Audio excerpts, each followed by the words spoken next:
Everyone, remain calm.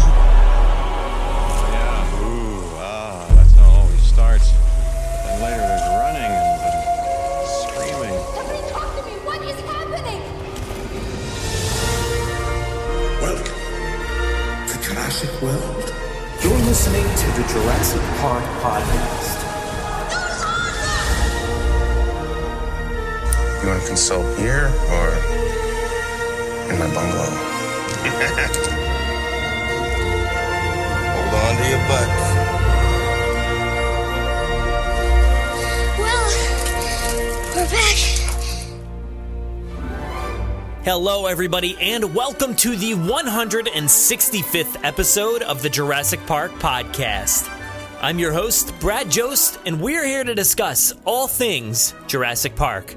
In this episode, we're going to head out to the tower, boost the signal, and relay all the latest news and community topics in the Jurassic Wire. Aaron Beyer and I have teamed up, like you heard last month, for another new monthly segment, so we hope you like everything we feature in the second iteration of the Jurassic Wire. All debates and conversations in this segment are our opinions and insights from things that we've seen in the news and around the community. Stay tuned to the beginning of the segment to hear what we'll be discussing.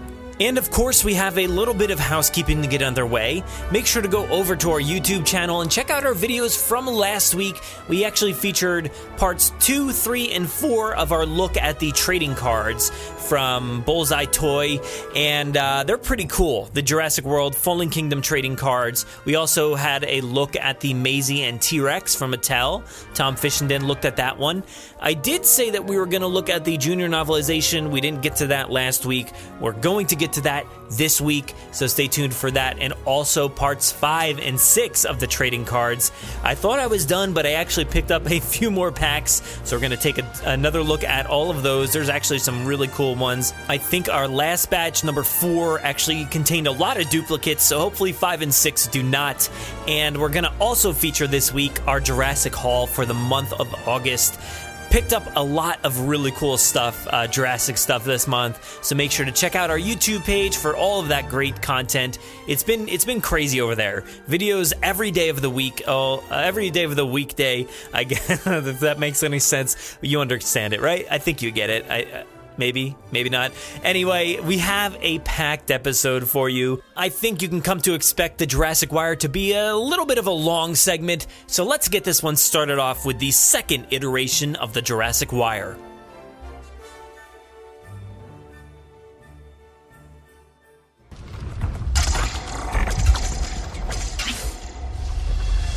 The debate over Isla Nublar rages on. They're taking no chances of a repeat of the San Diego incident. I'm talking about man-made cataclysmic change.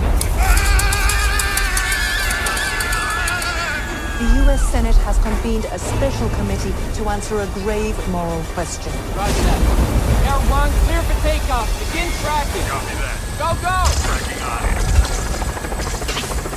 Welcome, everybody, to the Jurassic Wire. I am Brad Jost, and my co-anchor for this program is Aaron Beyer. The Jurassic Wire, if you have not heard yet, is the newest segment here on the Jurassic Park Podcast, where we discuss all the latest news on the Jurassic saga and the latest conversations in the Jurassic community. Today, we're going to be discussing Jurassic World Evolution, Jurassic Park in theaters, and Expanded Universe. We're going to highlight a member of the community in our community spotlight.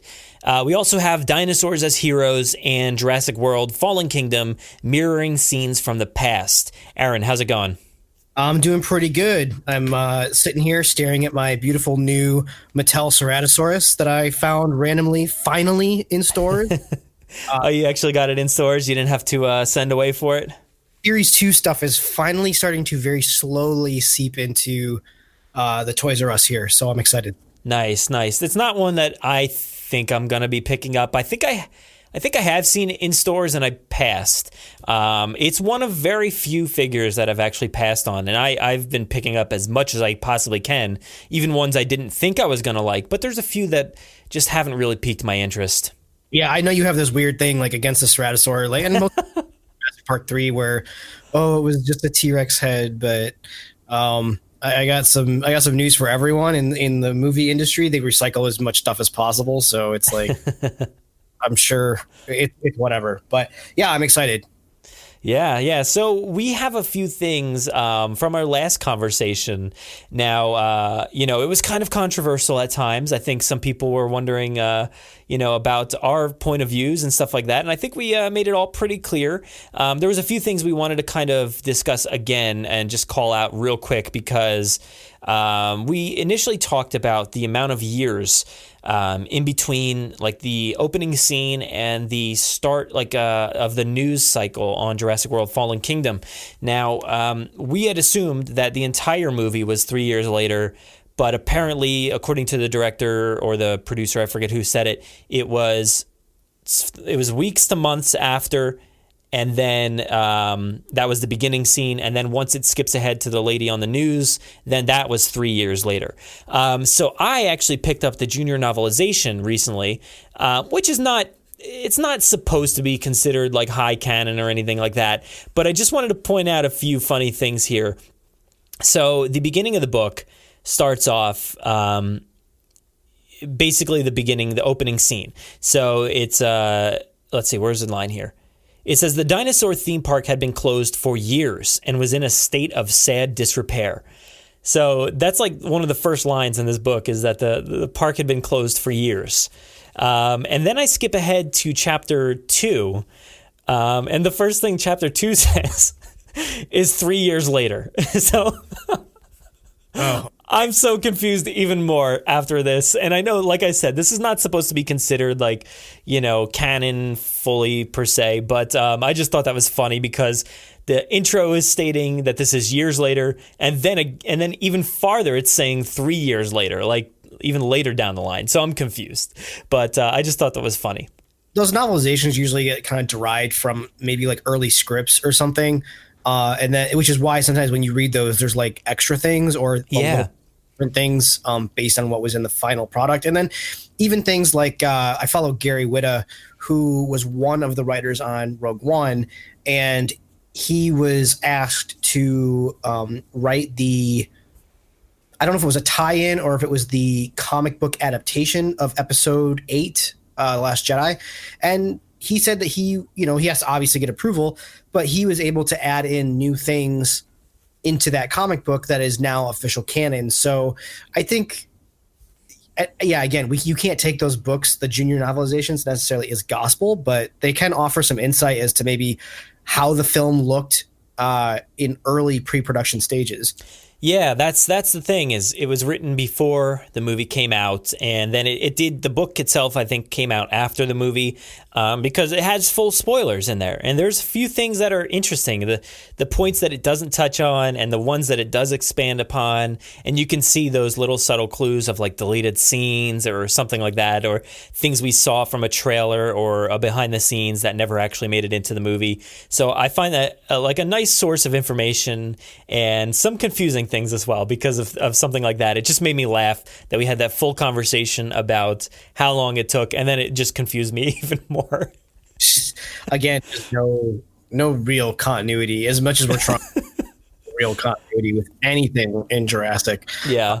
The Lost World, it's like, the more interior of the island, the meaner the dinosaur is. And then in Jurassic Park 3, it's like, the closer you get to the ocean or the water, the bigger and meaner things get. It's like no one's even watching or listening to the old stuff. And we had another point we wanted to follow up on. So we I guess kind of continuing along that line of like discrepancies and stuff like that with the amount of years and canon and stuff. We also talked about like how a lot of like the DPG and Mizrahi and all that stuff kind of fits into it all. I think on one of our long tangents, we probably touched upon that.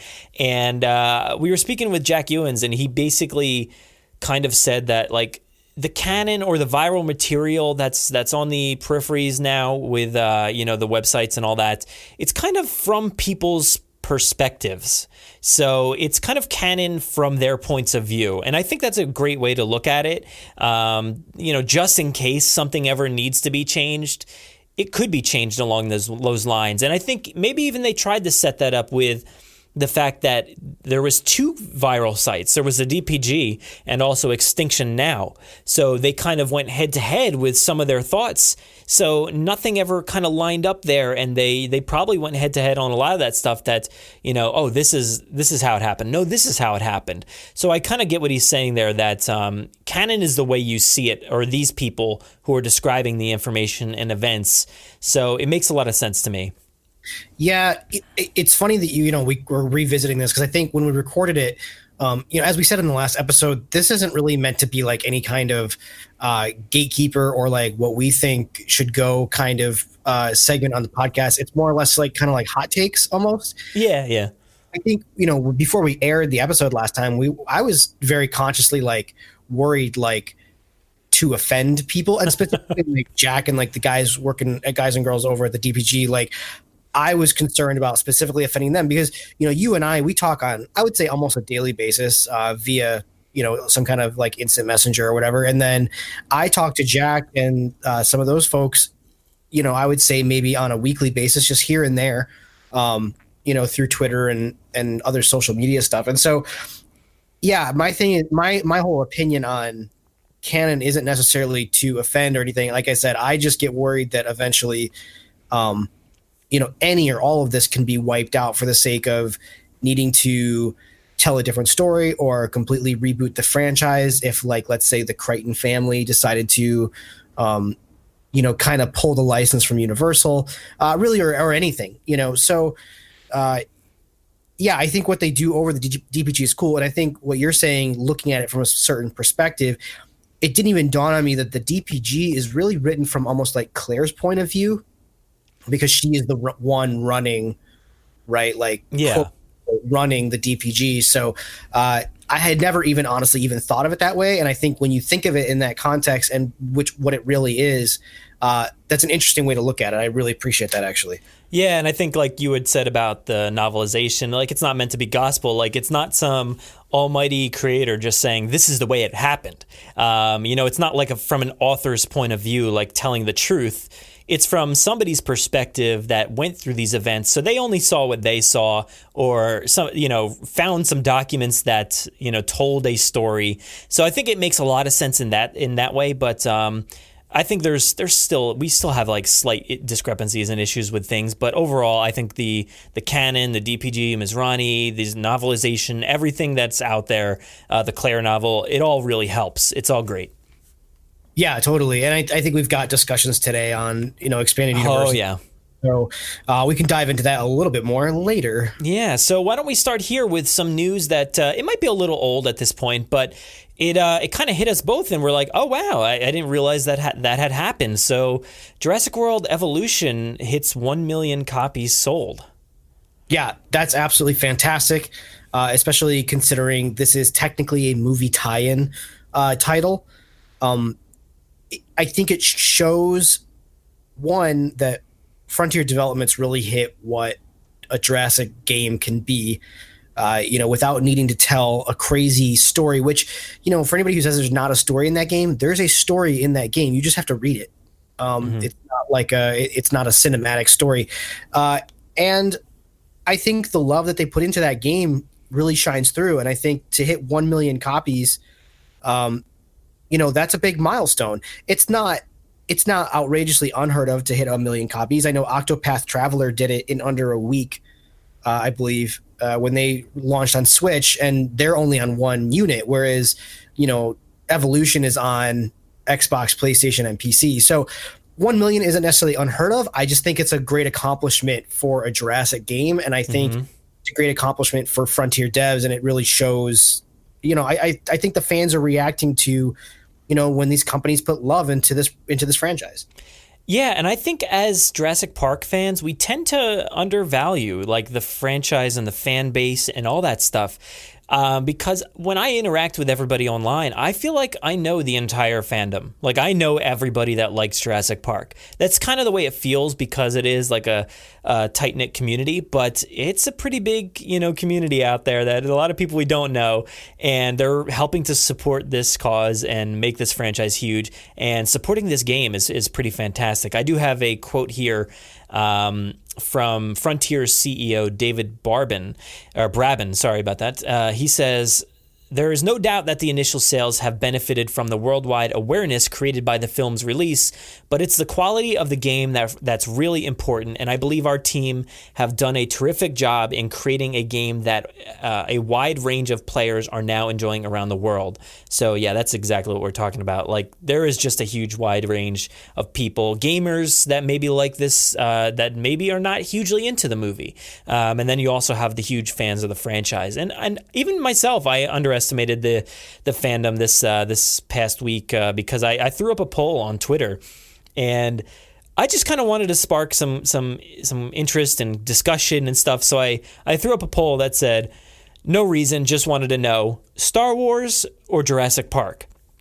And to my surprise, Jurassic Park won. It's just, again, I feel like I undervalue the entire fandom in that sense.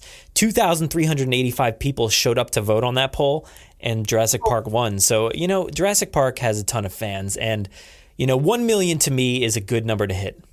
Do you feel like it's because our echo chamber is Jurassic Park because of the podcast, or do you think you have enough Star Wars I don't know. I do. And some bigger sites and things like that also commented on it and voted. So I kind of thought a lot of people retweeted it and it got out on that side of things too, but because I have a lot of Star Wars friends and followers on Twitter as well. So maybe the Jurassic side skews it a little bit, but I was I thought anyway, just Star Wars would win. Yeah, I mean, and you would think so. But yeah, this evolution news, it's great. We've also received news lately that they have figured out how to adjust certain dinosaur sizes to accommodate some fan reactions to specifically like the Spinosaurus being too small, or I guess the T-Rex being too big, one of the two. I think both, actually. Kind of both.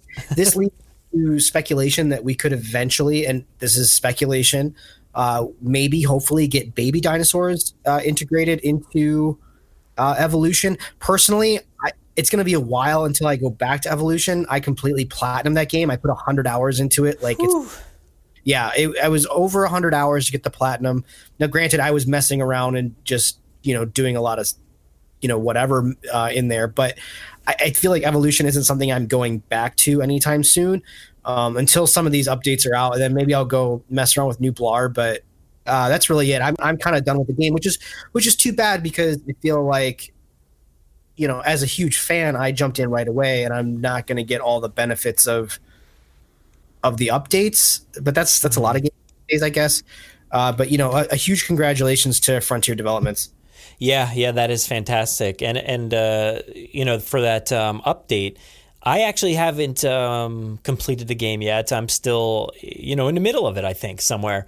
I've been just super busy. Haven't had the chance to play it as much as I wanted to. So that update will be great for me. I'll be able to jump in and adjust the things or however it'll happen.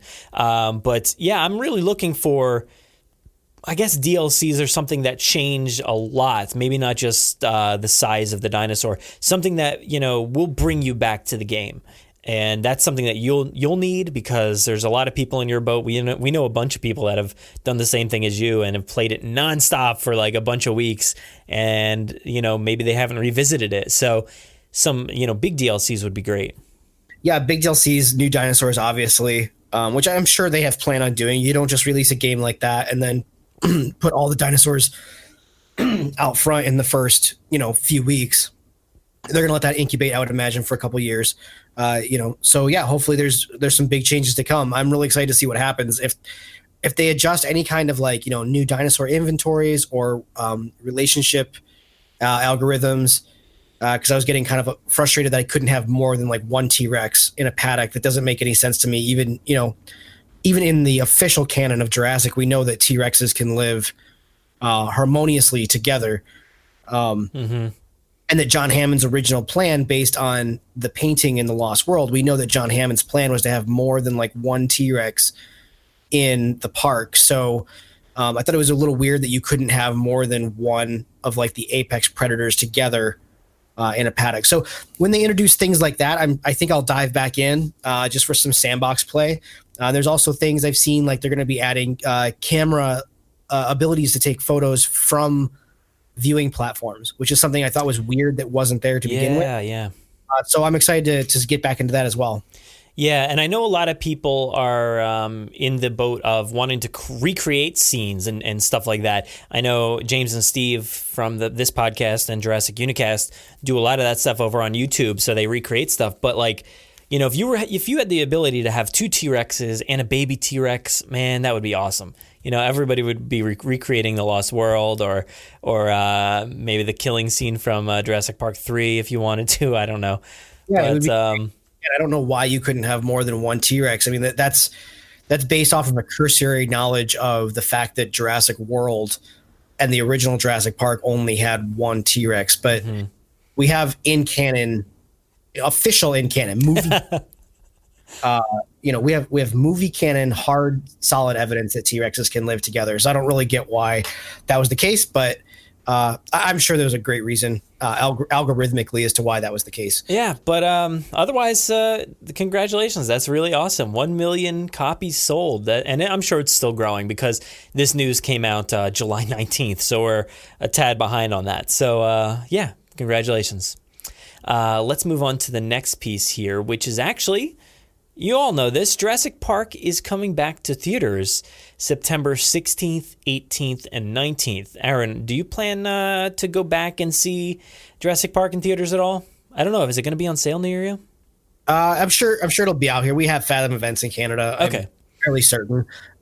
Yes, if only on the condition that it is, I'm going to do some research and make sure that it's not like some kind of weird DVD or Blu-ray. I went to Universal Studios once for a screening of Jurassic Park, and it was at like City Walk, and they just played like the Blu-ray, and that didn't offer kind of like great sound.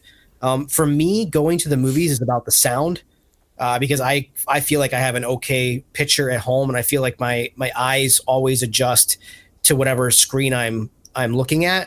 So for me, going to a theater is really more about sound than anything. And yeah, if they're going to show the original audio mix, and I'll for sure go see it. And if they want to show it in 3D, the version I worked on, even better, I'll go check that out again. Yeah, I don't know if it's coming to 3D or not, but I'm excited. I'm excited for people to get the chance to see this. It's going to be in, I think, just over 500 theaters. So this should be enough for people to get out there and find it. I know I looked in my area. It's not super close to me, but it's enough where I can get out there. I have seen Jurassic Park in theaters a bunch of times in the past few years. So it does make an interesting dilemma, because I feel like a lot of people are maybe in that same boat where they either have this movie on DVD, like I literally just bought this on 4K. I know a lot of people did, and other copies out there. So it's interesting that it's going to be, later September or mid-September. People are going to maybe buy another pack, once Fallen Kingdom comes out, because it's coming out, I think it's that same weekend, actually. So yeah, it's interesting. I don't know, but I'll probably be out there, and I think it's great to bring people together and show it to kids maybe that haven't seen it in a theater. It's a thrilling experience, and I remember the last time I went by myself. I didn't find anybody to go with me, but there was a lot of families in there and kids and stuff, and I just remember hearing the theater kind of talk amongst themselves and stuff during some of these scenes, and just hear the kids react to this stuff, and it was really awesome. It was great. Yeah, especially if when the 20th anniversary came around in 2013, and it was okay, if you had a kid that was too young to go see it, well, that stinks, because you've now missed, your kid has kind of missed the official release, and the most topical release of the time, right? But it's now it's been another 5 years. Yeah. So, if your kids have not seen it in theaters, even if they've seen it at home, there is something magical about seeing that brachiosaur for the first time on a massive, monstrous screen. So yeah, if you've got kids that have not seen this in theaters, this is the event to go to. And you know what? to be honest, the last time I saw it, which is funny because like I said, it actually shows a lot. To be honest, that I don't know if you have it out there, but there's a thing called Flashback Cinema here, and I forget which theaters it plays at specifically. But Flashback Cinema just brings in old movies, a huge range of movies, Back to the Future, Casablanca, Rocky, Grease, anything, Indiana Jones, any kind of older movie out there, they'll bring them back and play them. So I saw Jurassic Park out at this theater. It was a good, decent theater. And I remember I saw something new that I had never seen before. And this was just like a year or two ago. And I could not believe that I saw cargo nets in the trees behind the Brachiosaurus and Grant and Ellie and Tim, or not Ellie, Lex and Tim. I was like blown away that I saw a new detail that I'd never noticed before. Yeah, cargo nets, puppeteers behind raptors in the kitchen, potted plants at the T-Rex breakout sequence. What I love about Jurassic is that people keep defending how well it holds up, but yeah, really does show its age, and that's not a complaint. This is obviously, we're talking now 25 years ago. It's almost like guerrilla blockbuster movie making. Spielberg himself, has not gone through and digitally removed, things based on the backlash of E.T. And Star Wars. I think leaving these movies alone the way that they were 25 years ago, it's fun to experience. It's fun to find those things that are kind of falling apart as this movie gets re-enhanced for HD, and as it gets re-enhanced for 4K, and it's fun to kind of watch and find things that you missed as a child. And I think that just honestly, for me as an adult, that just increases kind of the magic that movie had initially, because I say like, wow, this movie was so good as a kid, I didn't notice any of the flaws. It was all just perfect. Mm-hmm. And I think that's a special thing to reflect on. And again, I think kids won't notice. And, hopefully this movie brings a lot more enjoyment for years to come. Yeah, and I like the point that you had made, like if people had kids back in 2013, didn't get the chance to go see it. I'm kind of in that position right now where like I'm not bringing my 1-year-old to the 25th anniversary, but maybe the 30th anniversary, if that came around, I would bring him and celebrate like watching this movie. I think that would be fantastic. And also, go ahead. You should make a conscious effort to try not to jump the gun to show. Yeah, it's going to be tough, but if you can hold out for that 30th, they will do something cool for the 30th. It'll, whether it's a re-release or something, they will do something for the 30th. And if you could hold off, imagine like that experience that you had as a kid, like sharing that same exact experience with your kid would be really cool. I think I'm going to try to do that. That's going to be tough, but I'll try to make it happen, especially when I'm wearing Jurassic Park shirts all the time. I have all this stuff down here in the studio, got stuff everywhere, so it's going to be hard to hide in a way, but we'll see if I can do it. But yeah, also I wanted to make a mention here that if you're, kind of up in the air as if you want to go or not, but they also have a 17-minute fan-made remake of the film, never before seen on the big screen. They make a mention of that because you can see it on YouTube right now. So this past year, before Fallen Kingdom came out, they ran a few contests.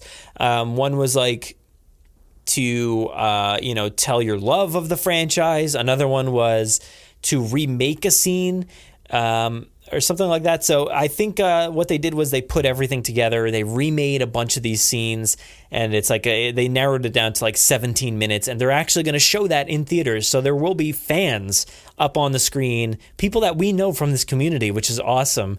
They will be on the big screen.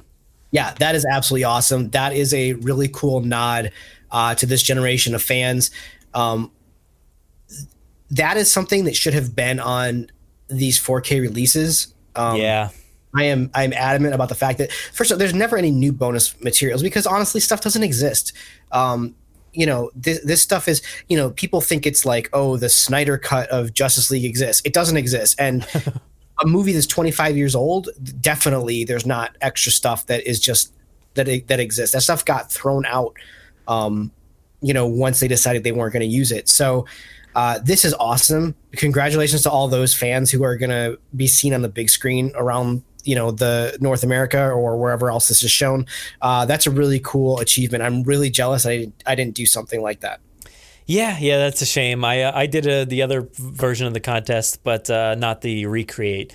But yeah, so that's September 16th, 18th, and 19th. Go check it out via Fathom Events. We have the links in our show notes if you want to find that, and also that previous article about Jurassic World Evolution. So now moving on to some community topics. Recently, there's been a lot of discussion about the expanded universe, and I think Jurassic World Fallen Kingdom kind of opened up the doors for some expanded material, aside from the norm that we've gotten in previous years or stuff like that. And a lot of people have been talking about where things are going to go, how things tie in. Recently, I was on the Missing Compies podcast with Justin Kiley, and I don't know if that's released as of this recording or not, but he made mention of it on Twitter the other day, so it's coming soon at least. But check out his feed for sure. And we talked for a while about the expanded universe and like what I would like to see, what he would like to see. So Aaron, before I make mention of some of my things, what would you like to see when it comes to? Well, actually, let's not do that first. I want to know, like, do you think that an expanded universe is necessary? I think in a certain capacity. So I have a very unpopular opinion about anything happening before Jurassic Park. I personally, and I'm going to probably make some people angry, I have no interest in anything that happens before Jurassic Park. I don't need, and I know you're a big fan of like wanting like a Hammond special or something. Yeah. Like Netflix. I don't need or necessarily even want a Netflix show because I don't think that the VFX can be of the quality of a feature film. I don't necessarily want any kind of like Hammond origin. I don't need Netflix. I don't need HBO like retelling of Jurassic Park.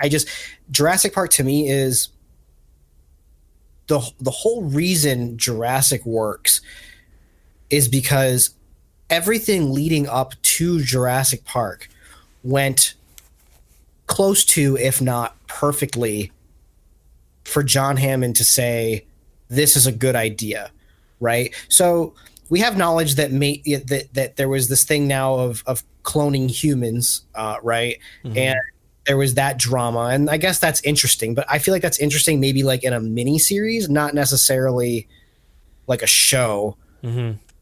And I just don't need anything before Jurassic Park because I'm a firm believer that if anything happened before Jurassic Park, catastrophic, that the park would never have opened. And we know that there was very small things. We know that they were having issues with raptors during construction.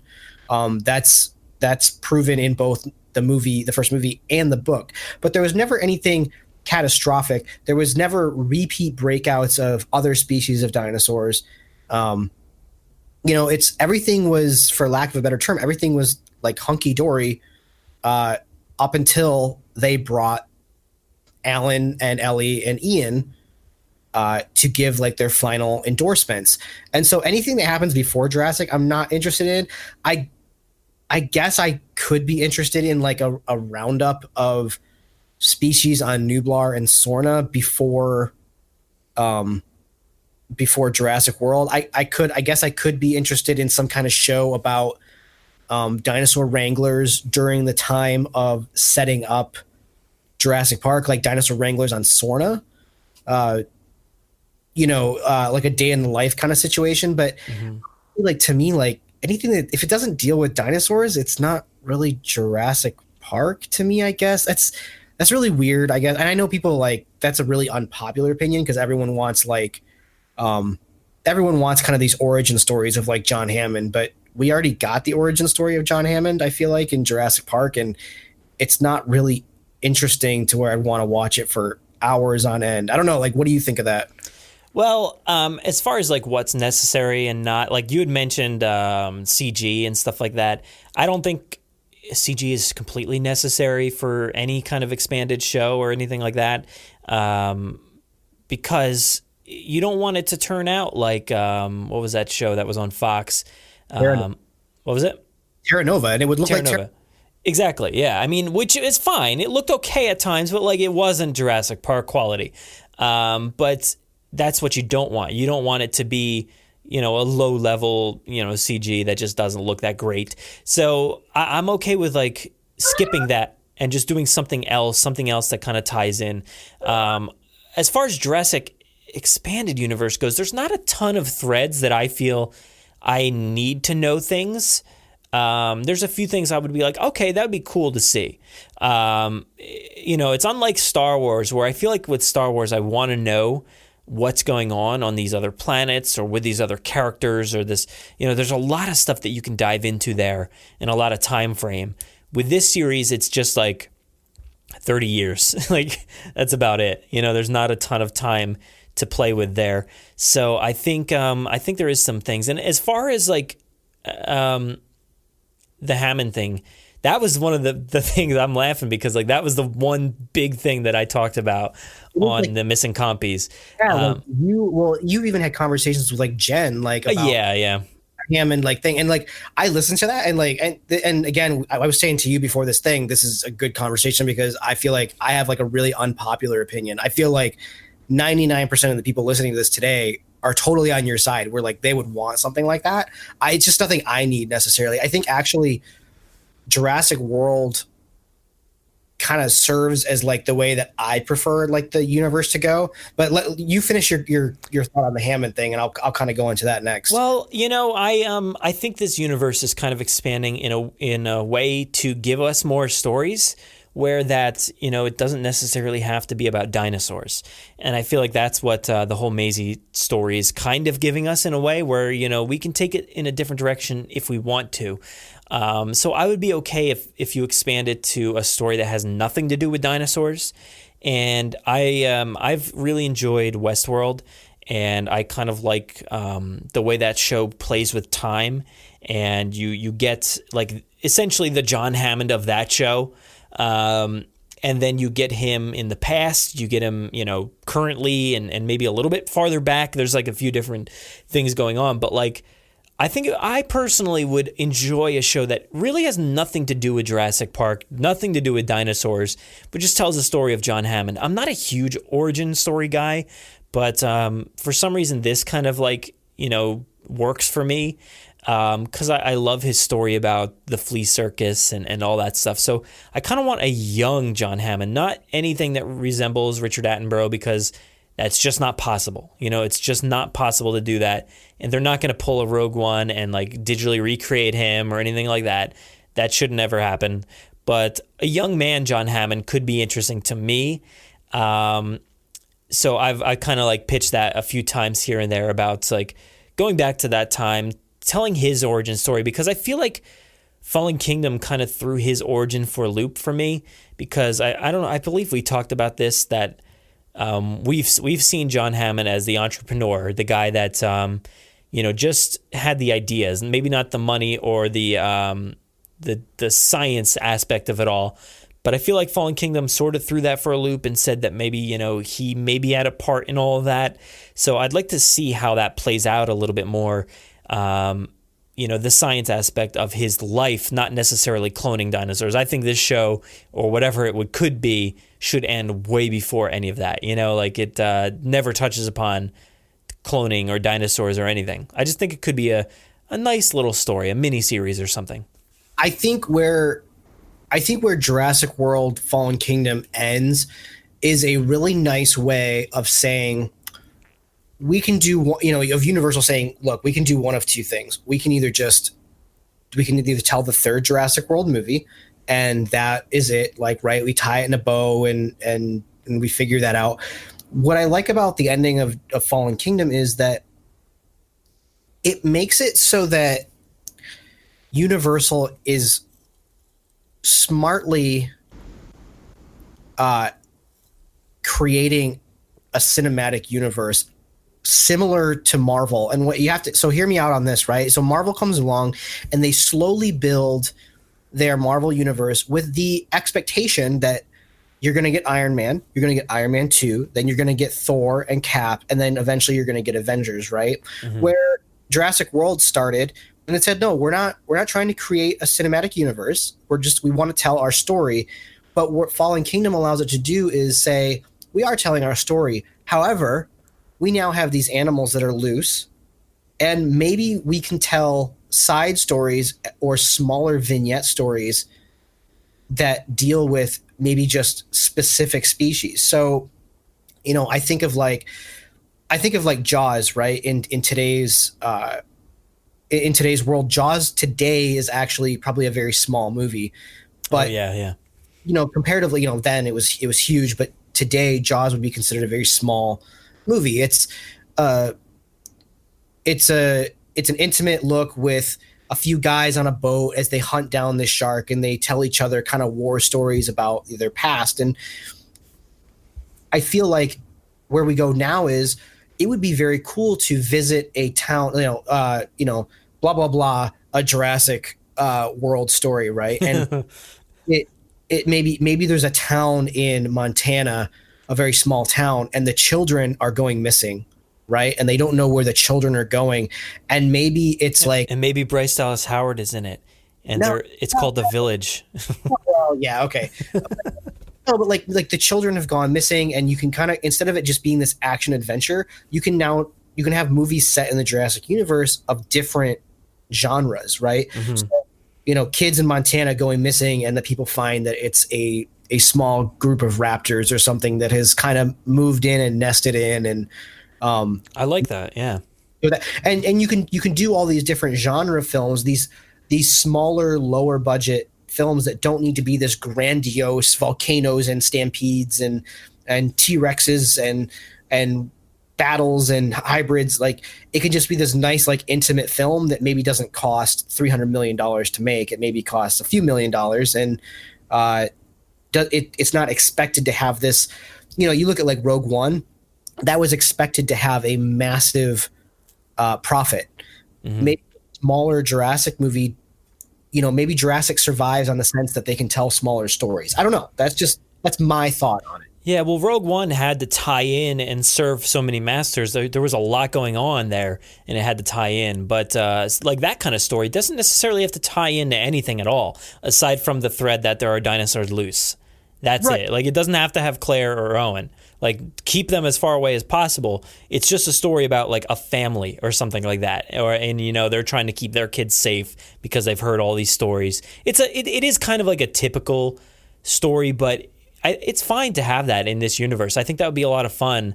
Maybe even like the E.T. of this universe, because they hinted at E.T., especially in Fallen Kingdom. So maybe like that, like some kid finds a little Triceratops and wants it to be its friend. And you can have this R-rated kids movie, but then you can also have a PG-rated, like, kid finds an abandoned, like, baby dinosaur, right? And it's a way to expand the universe without being kind of gross, which is what I think like DC kind of got bashed for, was like, oh, they did Man of Steel, and then boom, they're doing Batman and Superman, then they're doing Wonder Woman, then they're doing, like, they tried creating up to the Justice League, and that just kind of like imploded on itself, which, hey, unpopular opinion, they took the same amount of time to make their sequel as Marvel did, but no one likes to remember that. But I feel like the way that Jurassic can expand is actually a little just less gross, and it's a little less money grabby. They can still have their big tentpole films, but they can also have really like small intimate movies that I don't think any other franchise really can afford to have. Yeah, well, one thing I definitely don't want is an R-rated movie in this franchise. I just think like they're already brutal enough, and they're supposed to be for kids. It's such a strange concept because the book is not supposed to be for kids, but the film franchise certainly is, and especially with the toys and all the tie-ins, they don't want to lose that money. I'm advocating for an R-rated movie because I think the R-rated thing is a little bogus. I don't need a ton of blood or slash. It doesn't need to be a slasher movie to me. I'm just saying the ability is now there to service that audience if Universal felt like that was something they wanted to do. I don't think it's a good idea. I'm just saying it's there. It's available now in kind of a smaller mentality. Well, I really like that idea because I have pitched a similar idea with Justin. I know he's actually really for all the R-rated stuff, but I'm not. But as far as my other idea was like essentially Jaws, but with the Mosasaurus. I think that would be fun. And I know the Meg just came out and all that. I have not seen that. But, you know, it might be a good time to hit because that made some money. You know, it definitely, I think it won the weekend, maybe 2 weekends in a row. So there's definitely an audience for it. And I think if you tie Jurassic into it, the title at least somehow, I think it could be fun. And, you know, the Mosasaurus did not get its due in Fallen Kingdom. We kind of were teased a little bit more than we actually got. And I think people were maybe a little let down with the exposure we got from that creature. So I think a standalone story for that could be a lot of fun, where you go out in the water, you track it down, all that stuff, same stuff from Jaws. And maybe, you know what? Bring Steven back, get him to direct it. You know, you don't. I think calling it blah blah blah a Jurassic World stories is really derivative. I think calling it Jurassic World : Mosasaur would just be, that would maybe be confusing branding wise with the Jurassic World main line. But like literally, you can have the logo be the standard Jurassic World logo, the T-Rex skeleton in the circle, but then in the banner it just says Mosasaur. And that's what the movie is called. The movie is called Mosasaur. You know that it ties into Jurassic because of the branding and the emblem, but it's definitely noted and considered a side story. And you know, going in, you're just going to get a Mosasaur. This is just a Mosasaurus story, and that's it. You know, that could be really interesting and kind of bring back this idea of a smaller blockbuster that I think could be really successful. I'd totally in on that. Yeah, I like the idea because I want to focus on other things in Jurassic World 3. And I don't think it'll get enough credit due in Jurassic World 3 as well. So that's just my, hypothesis that it's not going to get enough screen time.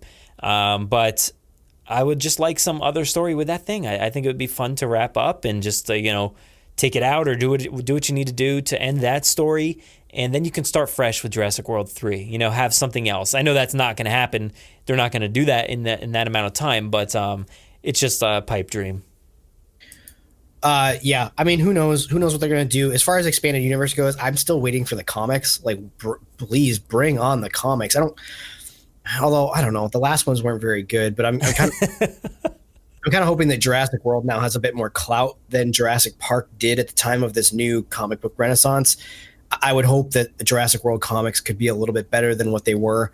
I think the nice thing about Jurassic World is that it so far has solidified the style in which the dinosaurs look. So comics would have to kind of adhere to that unless they did go on some kind of, new dinosaurs not made by the Hammond or not made by InGen, I guess. Corporation. So I'm excited for comics. I haven't read the Claire book. I'm actually picking that up when I head back to my family's house. I've got my copy waiting for me there. So I'm excited to read that. As far as expanding universe, I just don't need prequels to Jurassic Park. Anything after Jurassic Park, I'm totally on board for.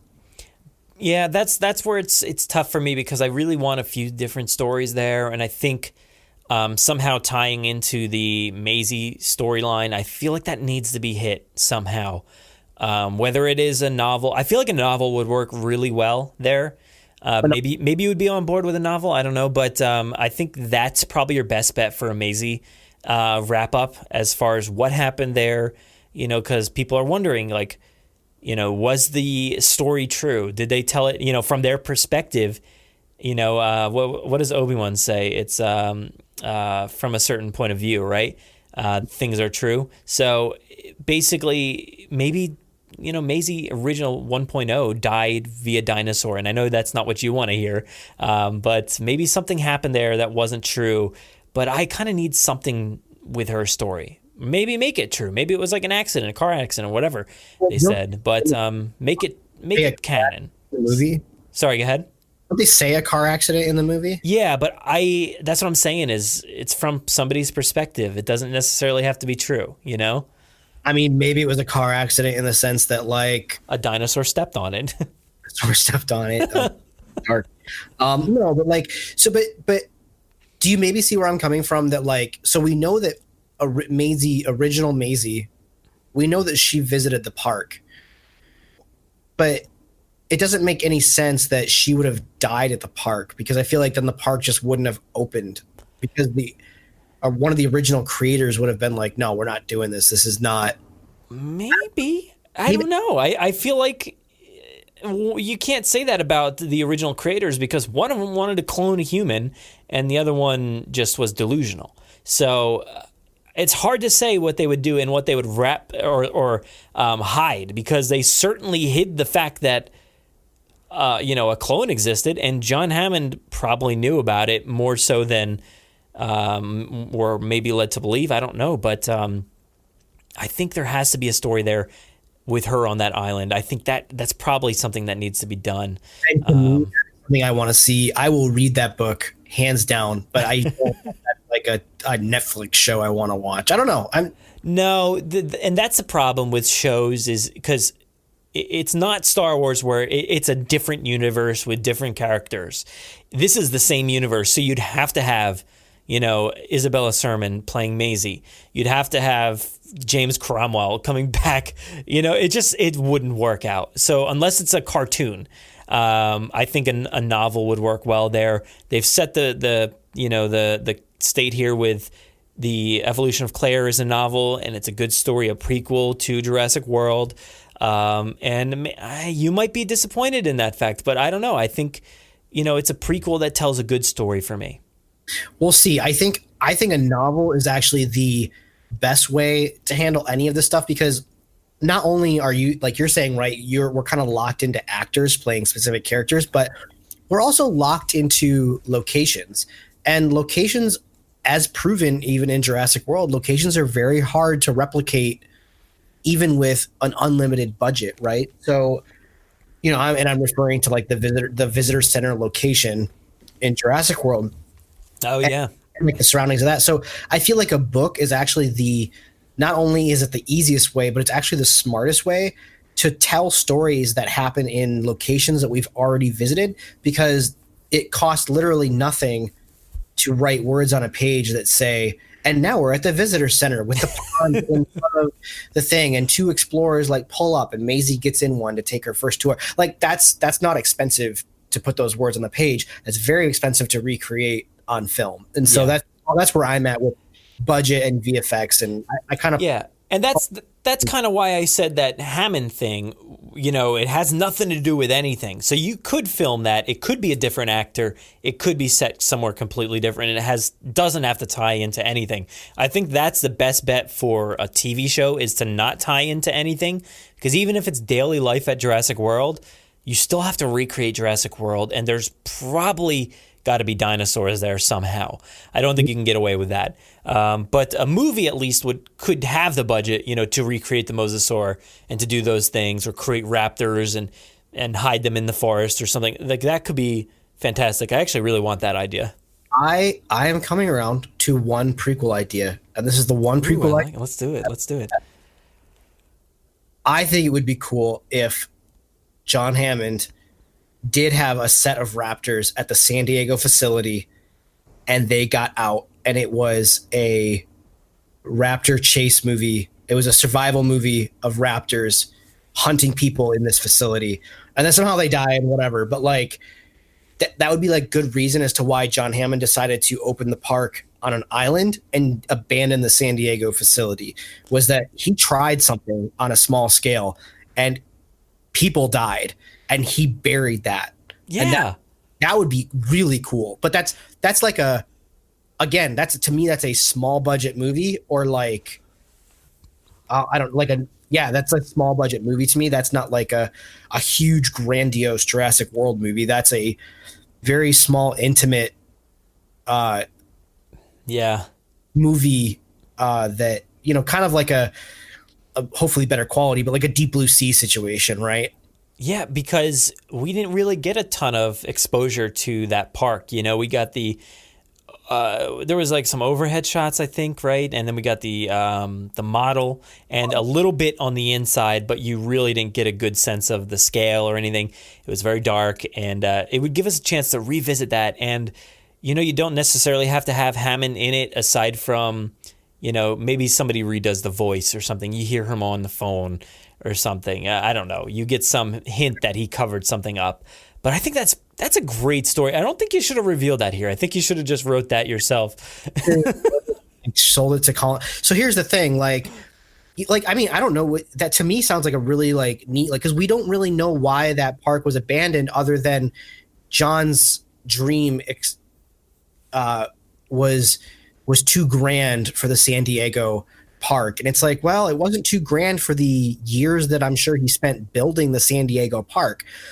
That's why I really like the Lockwood Mansion was set in California, because as you're watching that movie, they talk about the lot, you know, they're talking that you're like in the original lab, and all I can think is like, dude, this is where they were going to make the dinosaurs and then drive them to San Diego and put them in this like exhibit.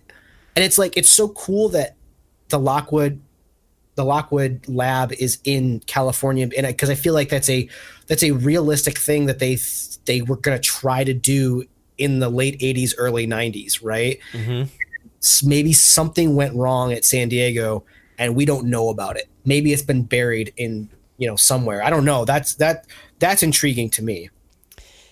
That's fantastic. I really, really like that idea. And maybe that's something like you could tie into like a past and present kind of thing where somebody's uncovering some files or something like that in the present and it kind of flashes back or something. So that's a way to tell the Hammond version of it without having him in it, I think. But man, dude, that's a good idea. I'm going to be really disappointed when that doesn't actually happen. My only fear is that it would come out like the baby Godzillas at the sports stadium. Yeah, Madison Square Garden. That's now my big fear, if this ever were to somehow get made and it was just as crappy as that. But oh, come on. I like that movie. Oh, no. I mean, it's been a while since I've seen it, but I loved it back then. And yeah, maybe they're not the greatest, but it's fun. It's fun at least. And I think that's a good idea. That is a really good idea. I am fully down for that, like a scary thriller set in a claustrophobic scenario where people are, you know, afraid to let these dinosaurs out. They're afraid to let them out of the park and they want to keep them in, but they also don't want to die and stuff. There's so many possibilities there. Yeah, that'd be a lot of fun. Let's get it made, Universal. Do it. So I think that's pretty good, you know, discussion on expanded universe, unless you have anything else to add. No, I don't think so. Just give me more. Yeah. So let's move on here. We have a community member that we want to spotlight here. So we've been trying to do this. This is only our second episode of the Jurassic Wire, but we want to, you know, highlight a specific member who's been doing great work. And this week we actually wanted to shout out to Victoria's Cantina. Victoria's done some awesome work recently. Yeah, Victoria, she's been here on the podcast doing contribution stuff. She did an episode of the Game Show with me where we talked about Operation Genesis. She's done some other conversations with you. Yeah. She has her own podcast, Victoria's Cantina Chatter, and it's awesome. She's really into like the Star Wars toy collecting, and she sprinkles in some Jurassic toy collecting as well. Her primary focus, however, is Star Wars, and not being a huge Star Wars fan, but really liking toys and toy collecting. I have a really fun time listening to her content, specifically because I just learned a lot about what Star Wars fans see in that franchise. Mm-hmm. Most recently, she interviewed Brit. Oh my gosh, I'm coughing. She interviewed from Mattel, Britt Schatz, who is the, I want to say, brand manager who oversees Jurassic. And that interview was really, really well done. Learned a lot about just what goes into, you know, managing that line, what goes into the creation and distribution of all those figures. And it was just a really cool, I'll say, get that interview with someone at Mattel, and I'm weirdly, I guess, proud of her. Like, that was just awesome. Yeah, I really enjoyed that interview. It was insightful, and you learned a lot about Brit, but also about, what happens behind the scenes at Mattel and just how much Brit really loves the franchise. And, I think she said it was even her favorite movie before all of this came about for Mattel. So I think that was a great interview, and yeah, Victoria handled it really well. Yeah, it was interesting because you're right. Like you were saying that, like, it's great. You got this good sense that the franchise is, and I don't know if she's like necessarily in charge of the whole franchise over there, but like she's the marketing brand manager of it or something. And it like you said, it's good to get this sense that the franchise is actually in the hands of someone who loves the franchise, and it's not just a money grab or just another, because I think everyone at work has those projects that they work on that's just like, it's just my job, so I'm going to do it, right? And it seems like this is above and beyond just her job. She has a general love for the franchise, and for Victoria to be able to get that onto the air and get that into our ears, you guys should be checking out Victoria's Cantina. She's got, you can find her at Victoria's Cantina on Twitter, and she has a Patreon as well, so you guys should definitely go check out her material. Yeah, I love the podcast, and I actually really enjoy her new podcast. So if you haven't checked that out, it's called Discoveryland, and it's all about the history of Disneyland. And Disney is a huge thing for me. I love Disney. I actually don't know a ton about Disneyland itself. I'm more of like a East Coast Disney World person. But I love to learn about like the early days of the park, and she's been hitting that up with Discoveryland. It's a fantastic show, super insightful, great information. So definitely check that one out as well. And so then I think that whole conversation with Brit actually leads us into our next topic, which is talking about dinosaurs as heroes. What do you think of dinosaurs as heroes in like these movies? I never really considered it too much until, I guess, Fallen Kingdom. I didn't really think about it that much because, let's see, we have the initial hero moment. The T-Rex goes from bad guy to good guy at the end of the movie. The Lost World, they're just bad, right? I mean, they're not good. The Jurassic Park 3. There's no good guys, right? There's no good dinosaurs. I don't think there is there. No heroes. T-Rex is the victim, I guess. Yeah. Jurassic World obviously has characters as dinosaurs, so things changed as far as that came around, and there was certainly heroes with Blue and with the T-Rex, and certainly winning and striking a pose and all that. And then Fallen Kingdom took it another step farther and repeated that instance, the hero instance, several times in that movie alone, as well as expanded upon the dinosaur character. So like I said, I didn't really even think of it, consider it until Fallen Kingdom. It did not bother me in Jurassic World. And to be honest, it doesn't bother me in Fallen Kingdom. But I get where people are coming from when they say they don't want to see dinosaurs as heroes. I can, have certain ideas that maybe contradict the hero scenario if you want to, sort of like Jack Ewens was saying, by looking at it from a certain perspective.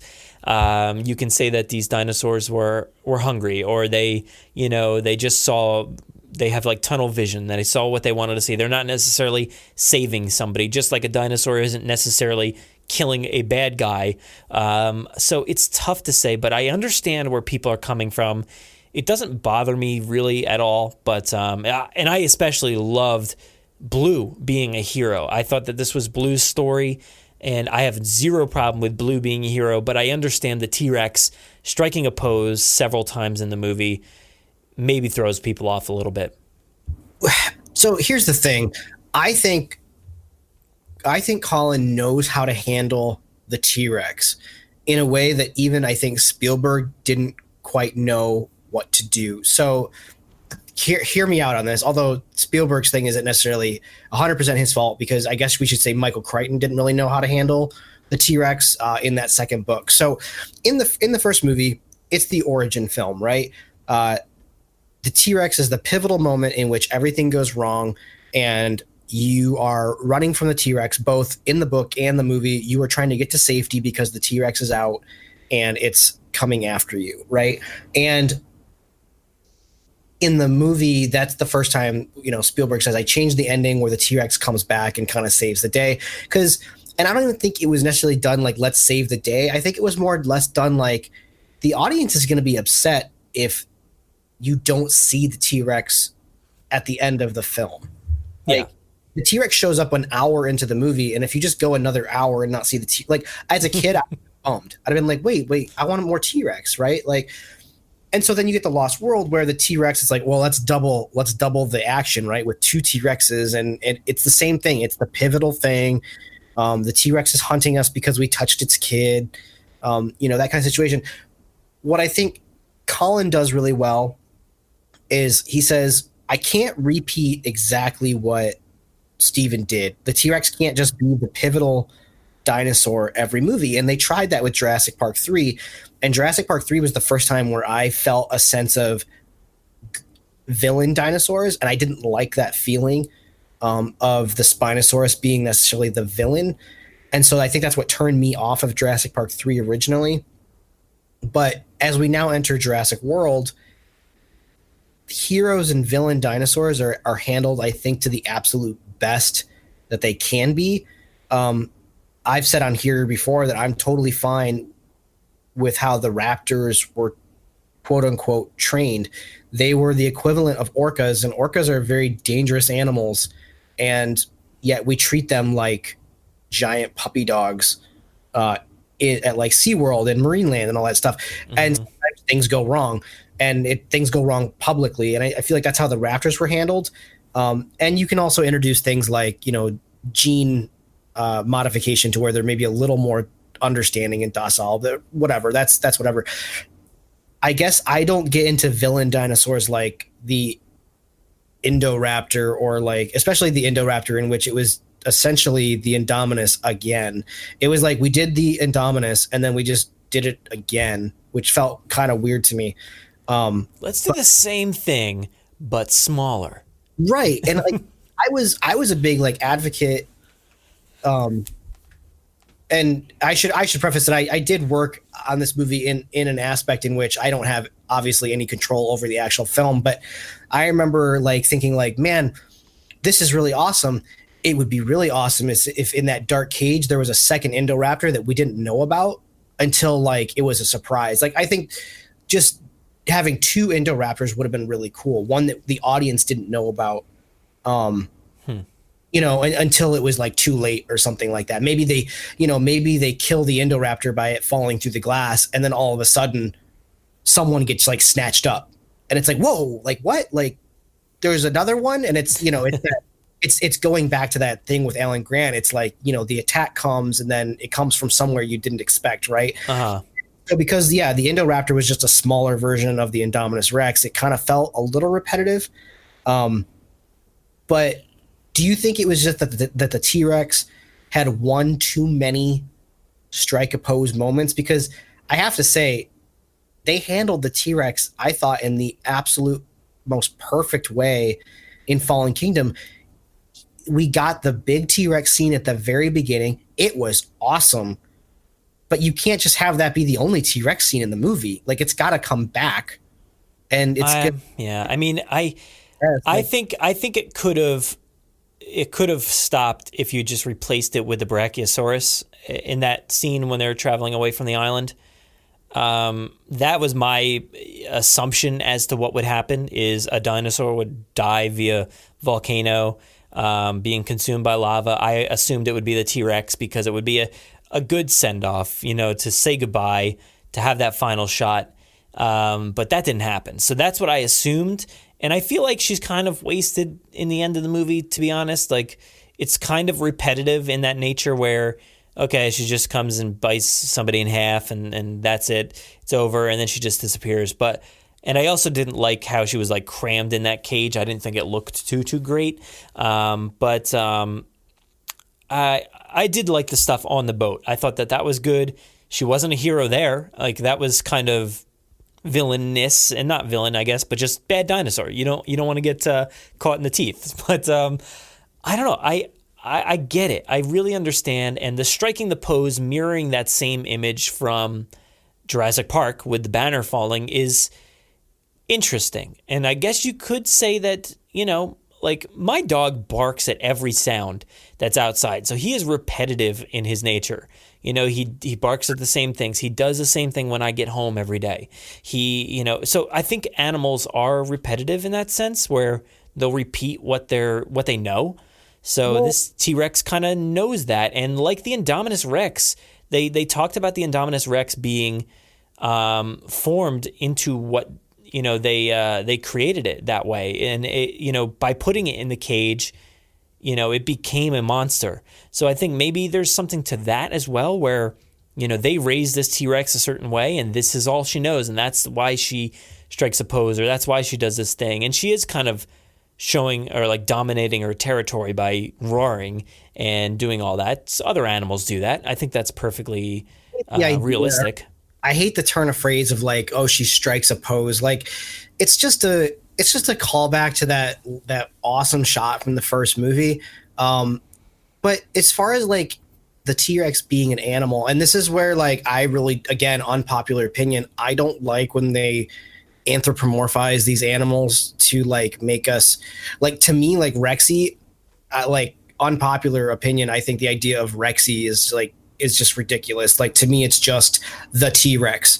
Like, I don't go to the zoo as a bystander and like, sure, they've got the list of like the different gorillas, right? And like they've got the names that like the zookeepers give them, but I, as a spectator, don't have that relationship with those gorillas, right? So like, I'm not standing at the cage at the zoo and going, oh, there's Chippy or whatever. I don't know. Right? Like, there's Chippy and there's like Monica or something. Like, I don't have this personal relationship with these animals. And so then to even dumb it down with dinosaurs that are essentially birds, like, or cow, like, or described as cows in the first movie, I don't need to have this relationship with these dinosaurs. I think Blue is a special circumstance in the sense that because raptors have been described to us as, over the last 5 movies now, the smartest animals to ever live, on the planet. And the fact that Blue has distinctive markings, we've got the backstory of Blue with the videos. I guess I can kind of accept that, but still I miss the days of raptors, like just raptors. And I don't know, I miss that. And I feel like Jurassic World has kind of amped up the idea of the hero and the villain as like, is kind of unrealistic, but we live in a different world. These movies have to compete on a Marvel Star Wars level. Yeah. Those are aspects that Marvel and Star Wars bring to the table. Well, I want to touch on your point about going to zoos and stuff like that, because I think in the world of Instagram and stuff like that, it's more and more of an occurrence to follow a specific animal or a specific zoo, and they show off their animals quite often. So I actually am on the other side of the opinion where if they show off that gorilla and I follow that account, I'm gonna know that gorilla, and when I go to that zoo, I'm gonna be like, I want to see Chippy. Where's Chippy at? And so I kind of get that because I follow a lot of animals. Let's just be honest. So here's the okay. I attended school in Orlando, Florida, at the very same time that woman. I should know her name because I'm talking about it. The woman was dragged into the pool by the bigger orca, the original natural caught orca that SeaWorld had, and that happened. That literally happened 1 block away from where I was living. So at the time, it happened while I was hanging out with my girlfriend, my wife now, but my girlfriend at the time. We were just hanging out a block away when that happened. And every subsequent visit to SeaWorld, I now had this understanding of this. Like, you would go to the pool and you'd look in. We had free passes to SeaWorld for the whole year while we were there. We had free passes to almost every park. It was great while we were living there. And yeah, I guess I did kind of develop this understanding of that very specific animal. Like, when I would go and look into the enclosure, you'd look in and you'd go, yeah, look at that one. It does look kind of miserable, like being so big in such a small tank. Like, you develop, I guess, this relationship. But that was actually after something that was like marred by tragedy, not necessarily like, I didn't necessarily develop this relationship through like a positive interaction with this animal. It was this relationship based on a obviously very frustrated animal living in captivity. So that relationship is almost like a negative relationship, I guess. Yeah, it looks like the woman's name was Dawn Brancheau. Does that sound right? And the whale has actually passed away as of recently. So okay. Yeah, but I get that, because, you know, a lot of people are not on the side of that captivity aspect. And, you know, especially when certain bad events happen, it makes it more memorable. Like, what was it? See, now I don't remember it either, but the dentist who killed the lion, or Harambe or something like that. So there are certain animals that you tend to remember, but it's always marred by something most likely bad. But yeah, I don't know. I think when it comes to social media and today, it's easy to remember these things and to be on the side of them. So I don't know why we're talking about this at all anymore. But here, you know, again, like anthropomorphizing or like, or trying to create a relationship. And I think, to Zoo's credits, Zoos at this point, they need things like Instagram for the general audience to, you know, oh, let's go see the new baby, right? Like when April the giraffe is having a new baby. See? Right. Like I don't know if that's accurate or not. But. No, but like, I get what you're saying. I think social media helps zoos in that way. I kind of was hoping that that's when the whole like save the dinosaurs rumor was like starting to percolate in the community. I was kind of hoping that they were going to kind of take that captivity stance. This was before the volcano was like a known thing, but I was kind of hoping they were going to do it as more of like a people rebelling against the captive nature of what Jurassic World was doing, you know, based on the news from the pteranodons breaking out and the Indominus wreaking havoc. It was like people maybe kind of came to this realization of like, what are we doing? Why are we controlling these animals? And so, to get back, I guess, to the hero villain thing. Well, I was going to say, what was I going to say? What did you just say? Say that again. I was going to say, before Jurassic World, I kind of thought they would take that stance as well with, people, I guess, on strike or something like that. You would see protests going on, and specifically because they were showing that Mosasaurus pond really replicating SeaWorld. And at the time, the documentary like Blackfish was hugely popular. A lot of controversy surrounding that. So I kind of thought that maybe they would take that aspect, but they didn't. They didn't touch upon it at all. And then, you know, they skip ahead to Fallen Kingdom, where there are people debating the consequences of you know, keeping these things alive or not. But I don't know. I didn't think Fallen Kingdom was going to go in the direction of, I didn't think that the events of Jurassic World were so catastrophic that the park wouldn't at least try to operate.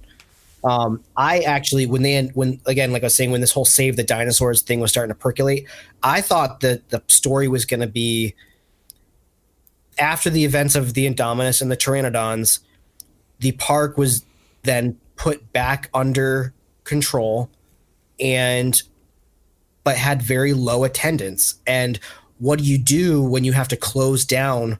What do you do when Jurassic World no longer makes money? Because people are either A, afraid to go there, or they now B, have a political stance against it.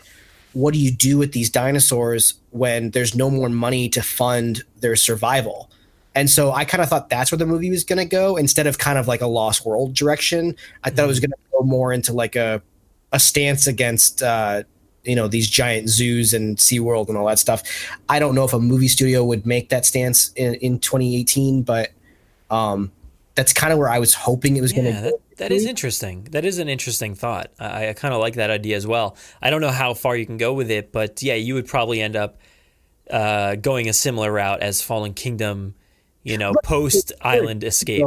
Right, you would go a similar route. You would go the route of, well, I guess now we sell off our assets. Yeah. And, have it kind of, and somehow they get loose into our world, right? But I just thought the MacGuffin of getting there was going to just be a little more political and not so much as like a random volcano that we literally knew nothing about.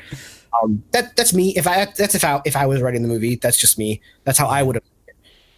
And I will make a comment on the, I guess, in-world, whether they knew these dinosaurs or not. I would love to know what the guests thought about Rexy.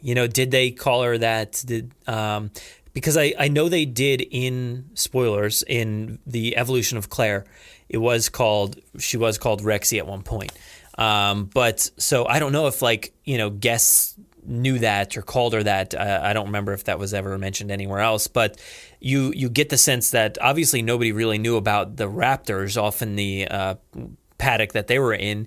So guys like Mills didn't know that Blue was Blue. He just I didn't know it had a name. When Claire says, "Oh, that's Blue." So I thought that was a nice little interesting tidbit to tie into what we're talking about.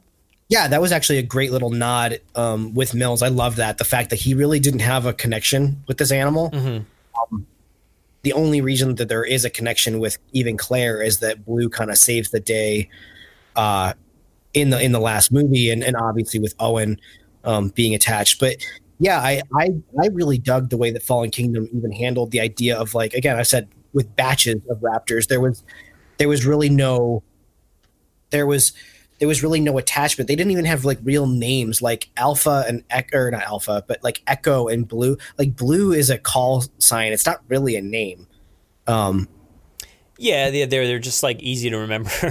Basically, they're just Echo, Delta. Those are call signs. They're not really names. And so it kind of, if Echo Gen 1 that we knew died or they had to put it down, they would just replace it with another Echo. You know what I'm saying? Yeah. And I think it really, actually, when you think about it, tells a lot of backstory for Owen. Because I would assume Owen maybe named them because he has his military experience with the Echo Bravo Delta kind of thing. And then he's also a really dumb guy at the same time. So he's let's call this one Blue because it's blue, right?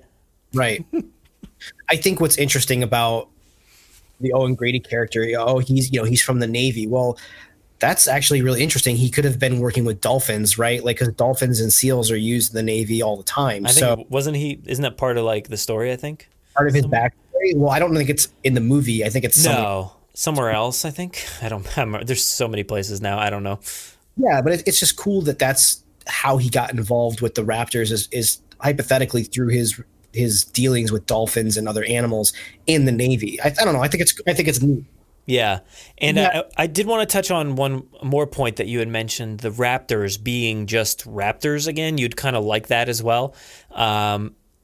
It's hard to say though, because the raptors, you could take it the opposite direction and just be they were one-sided villains. They were just monsters. They weren't dimensional creatures like they were in Jurassic Park 3, to be honest.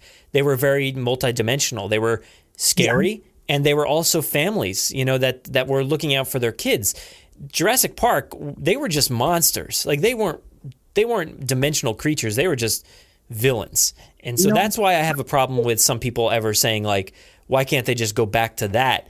I'd rather them just go back to Jurassic Park 3 and recreate that scenario, because the Jurassic Park monsters or raptors were just monsters. They weren't monsters. They were just, and Owen says it, these animals exist solely to eat, and then he pounds his fist, right? Yeah. These animals have two functions in this world, like most animals, and their function is to survive. And so I feel in Jurassic Park, they get out and it's food. Holy crap, we don't have to wait for food. And there's this easy food over here, and I'm going to go for it because I'm an animal. Whereas like Jurassic Park 3, when you start getting into like they're very curvy in the way they move, and they're very caring about their eggs. I guess that like really harkens into like this animal was so smart. It was smarter than a dolphin, right? And that's where like Jurassic Park 3 like really loses me. Whether or not it was true, I don't know.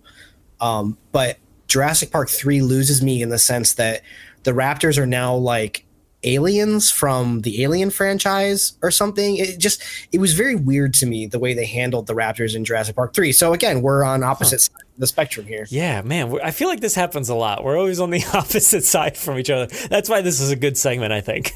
Yeah, I think that's it's like, maybe you and I don't have so much in common as I thought. Well, why don't we move on? Unless you have anything else to say about Heroes, we might probably end up touching upon it again, but I'm sure we'll come back to it. As far as I'm concerned, they're handling the heroes and villains the best that they possibly can. And I mean, I would much rather have the T-Rex strike a pose twice in the movie than not have a T-Rex at all. So that's my opinion on it. So why don't we actually start there, because our final topic here is Jurassic World Fallen Kingdom mirroring scenes from the past. Now, a lot of people have been discussing this recently. There's been a lot of comparison between the old movies and the new movies. And I just want to know, like, when they mirror these scenes, does it detract from the film? Do you find it repetitive, uninspired? Or do you think it enhances the experience, like, thematically, of calling back to the past and reliving that nostalgia for the past?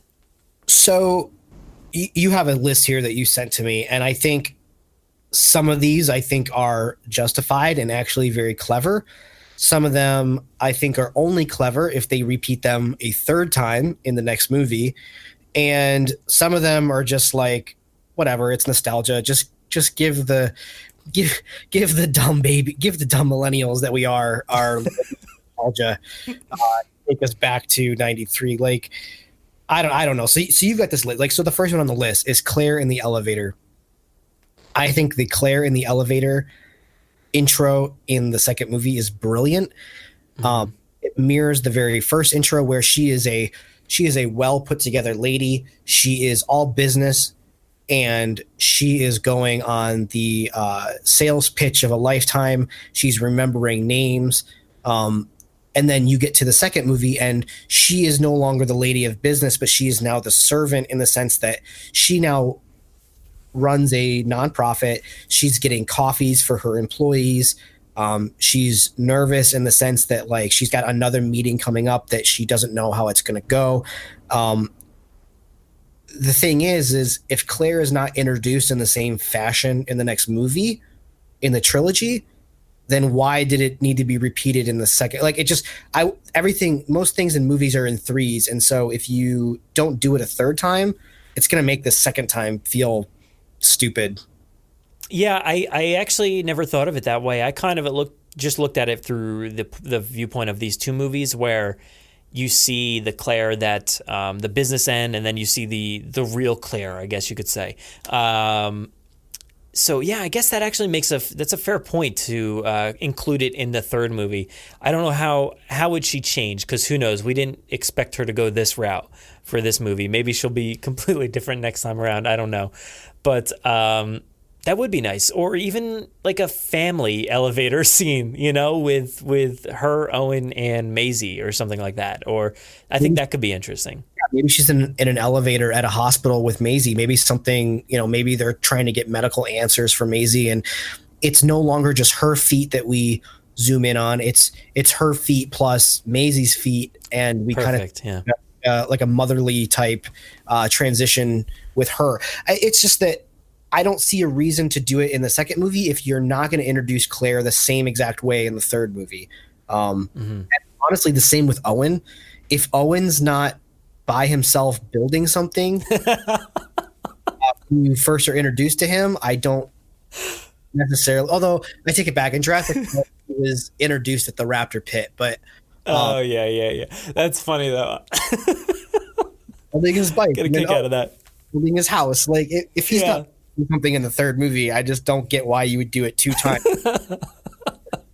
Yeah, I mean, Fallen Kingdom mirrors a lot. Like when you think about it, it's mirroring like the first three movies, maybe, or maybe just the first. I forget. But and then it heavily even mirrors Fallen Kingdom, or I'm sorry, Jurassic World. So there's so much going on, and I have the second one here is a bar scene, which replicates Jurassic Park 3 because they have their bar scene about going to the island. You know, we want you on this island, Dr. Grant. No, I don't want to go. Owen does the same thing. They're basically, Claire's like, I want you on this island. No, I don't want to go. So there's parallels there. Yeah, there's parallels, but like, so you have things like flight to the island, and I think like, well, there's only so many ways to get to the island, and like what? It's very specific, like the way it's shot that calls back to Jurassic Park 3 again. And then some of the other ones call back, whether it's a flight to or from the island with the helicopter or however they're leaving. So they do tend to call back to those other movies very often with that type of scenario. But like you said, how are you going to get there, you know? Well, yeah, exactly. Like, how are you going to get there? If they would have been in a small boat, we would have said, oh, they're just copying the boat scene in the third movie. If they took a hang glider, I would have been like, are they supposed to drive there? I guess. Like, I don't know. Like, what else do people want? Well, technically, Malcolm drove there, I think, right? Like, you know, they took the trucks onto the boat and then they got off the boat. Womp womp.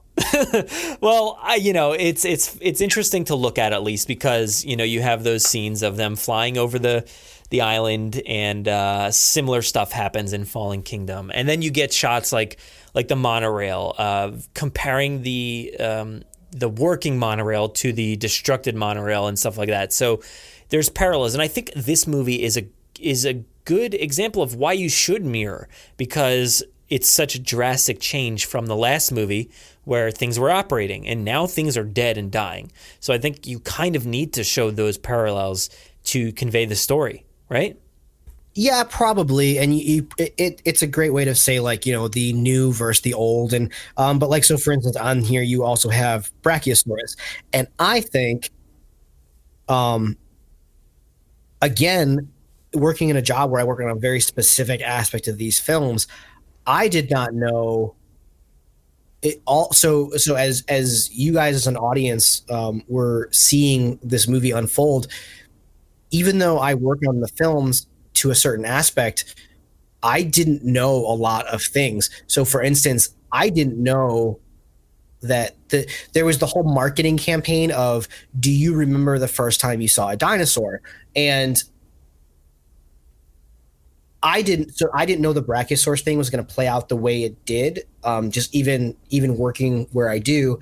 And so as things are being unveiled to me, the whole commercial of, do you remember the first time you see a dinosaur? Claire is not talking to the people in the film. She is talking to the children of the 90s who saw a dinosaur for the very first time in Jurassic Park. And so that commercial is not talking to the new character. It's not talking to Zia, and it's not talking to Franklin. She is talking specifically to us. And do you remember the first time you saw a dinosaur? And it sets you up to have nostalgic feelings for this Brachiosaur again. And the way that happens in this movie is absolutely beautiful. Do you remember the first time you saw a dinosaur? Yes, it was a Brachiosaurus. Well, here, let me remind you of what that was like. And dude, when Zia is in that car and she's like, I have to see this, it's like the same emotions that like I have as a nostalgic like 30 something at this point. And so then when it's the final explosion on the island and the Brachiosaur is consumed by smoke, it's just emotional, you know. Yeah.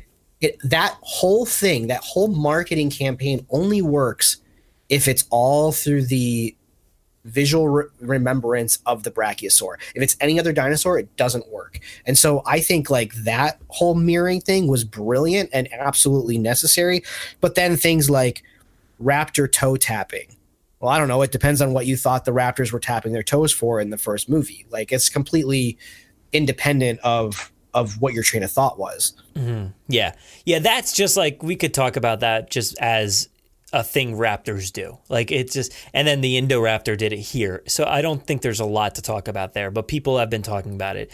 And the Brachiosaurus thing, I think, like, yeah, I think you're spot on there. And I think when it comes down to it, I have seen people complain, surprisingly, about that scene, that it took it maybe a step far by reenacting essentially the exact same. Like, they literally took almost the Brachiosaurus from the first movie, put it in this movie. It did the same, rear up on its haunches and stuff. So that doesn't bother me at all. I kind of like that symbolism. I am one that likes, thematic elements tying into each other from the past. I think that's fantastic, and I think they pulled it off right there. And the way it was kind of veiled behind the smoke and the fire and just the look of everything, it just looked incredible, and I think they pulled it off perfectly.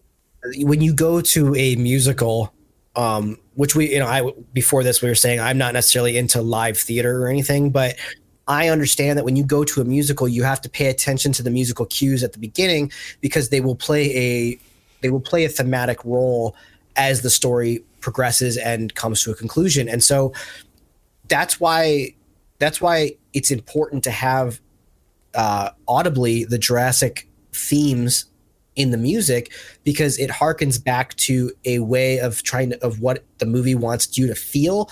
And visually, I don't see how we can credit music but then discredit visuals. So, like, if you're saying I don't want these visuals to be repeated, then you're also allowing for the fact that you don't necessarily want the Jurassic Park music themes either. And then to me, it's like, well, if you don't have the music themes of Jurassic, it's not Jurassic anymore. It's something else. So, I guess I like the mirroring, maybe not to this extent, right? Maybe Fallen Kingdom takes it a step too far. But I don't necessarily think it's a bad thing. Yeah, I don't think it's a bad thing. It does maybe take it a step too far if you really want to consider it all, but I kind of like it. I kind of like all the aspects, and I think I maybe like the Rex at the end of the movie, striking the pose. I think maybe that would be the step too far if I was going to pick an option here. Just because it's the same, like the Brachiosaurus, it's the same pose, it's the same thing. I think it might be reversed. But I think it's exactly like the same basic, idea there. Let me ask you, because in Fallen Kingdom, the T-Rex strikes the quintessential cinematic pose twice. Mm-hmm. She strikes it in the field and with the Carnotaurs, and she strikes it after she eats Mills. But she strikes that pose and then instantly walks away. Well, that's what I like about the first one. It's more of like a T-Rex breakout pose, what she does there. And then I love the fact that she is a natural animal in that moment, because I forget, I think, oh man, I wish I could remember who said it at the moment. It might have been Jack or Clayton Fioriti, talking about how the animals were maybe malnourished or something like that. And maybe they took every opportunity to eat another dinosaur. So, hearkening back to our conversation about dinosaurs as heroes, I think that worked for me in that sense. And it kind of did strike that pose of like the breakout kind of roar. And I like that the volcano exploded and it threw it off, and it was natural feeling. The dinosaur reacted to the environment and got out of there and forgot about the dinosaur that it was just about to like eat or whatever it was doing. So I don't necessarily think it was about Owen, because it literally didn't pay attention to Owen whatsoever. Right. Like it's kind of like happenstance or coincidence that the T-Rex was hunting a Carnotaur. Now once again, I'm on the opposite side of you on this.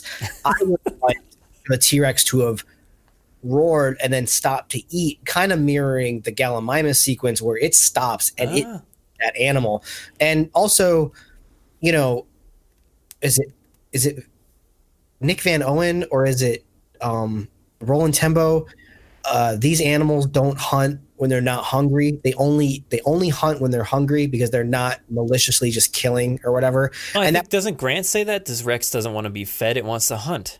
Well, he says that, but then like after Eddie dies, they're like, oh, we have to keep it on. Rex just fed. Yeah. Fed, so we should be good.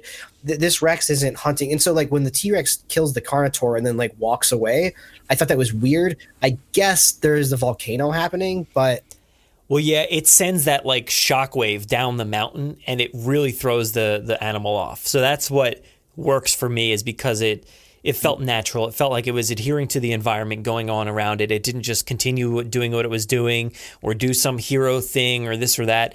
It was actually doing what it should have done, I felt like. But then I feel like the one at the end is a little bit of too much of a callback by, I don't know, there was just no need for it to strike that pose and roar at that moment. I don't really care that much. I probably sound like I'm coming off like I care more than I do, but I would say that's the one moment for me that doesn't exactly work. But weird because that final roar doesn't necessarily work for me either, but I'm going to say it's because it's too fast. So like she does that final roar and then instantly goes into moving off into the woods. Whereas I think if they would have mirrored the exact shot from Jurassic Park where she roars and she holds it for a solid like 2 or 3 seconds and then it cuts to a different like scene, I feel like it would have worked for me better if they would have done that.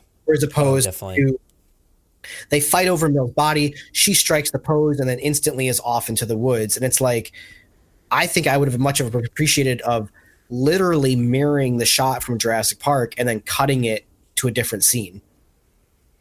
Yeah, I kind of like that idea as well. That is pretty good.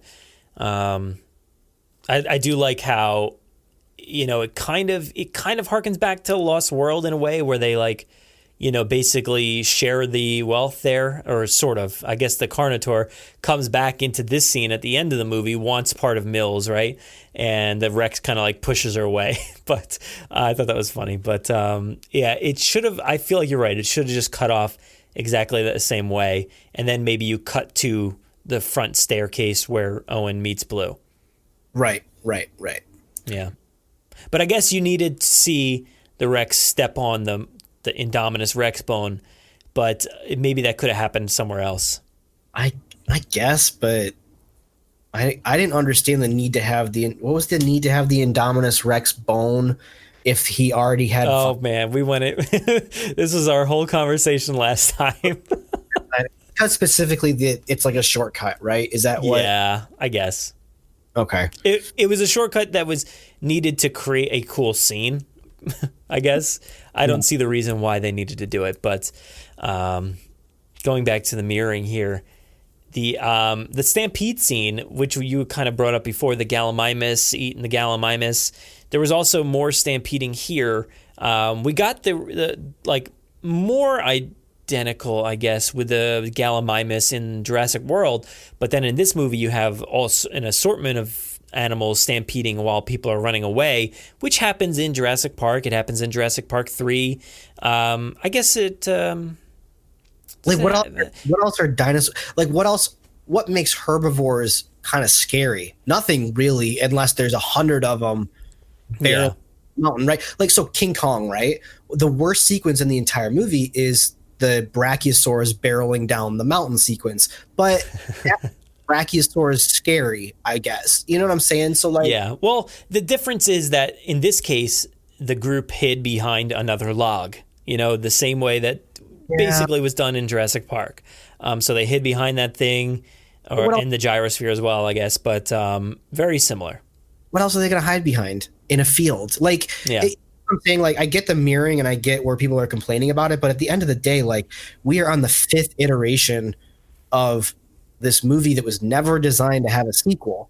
So of course we're going to repeat a lot of the same things. I mean, Marvel is huge right now and they repeat the same stuff all the time. Like Iron Man versus Iron Man, Hulk versus bad Hulk, good super soldier versus bad super soldier.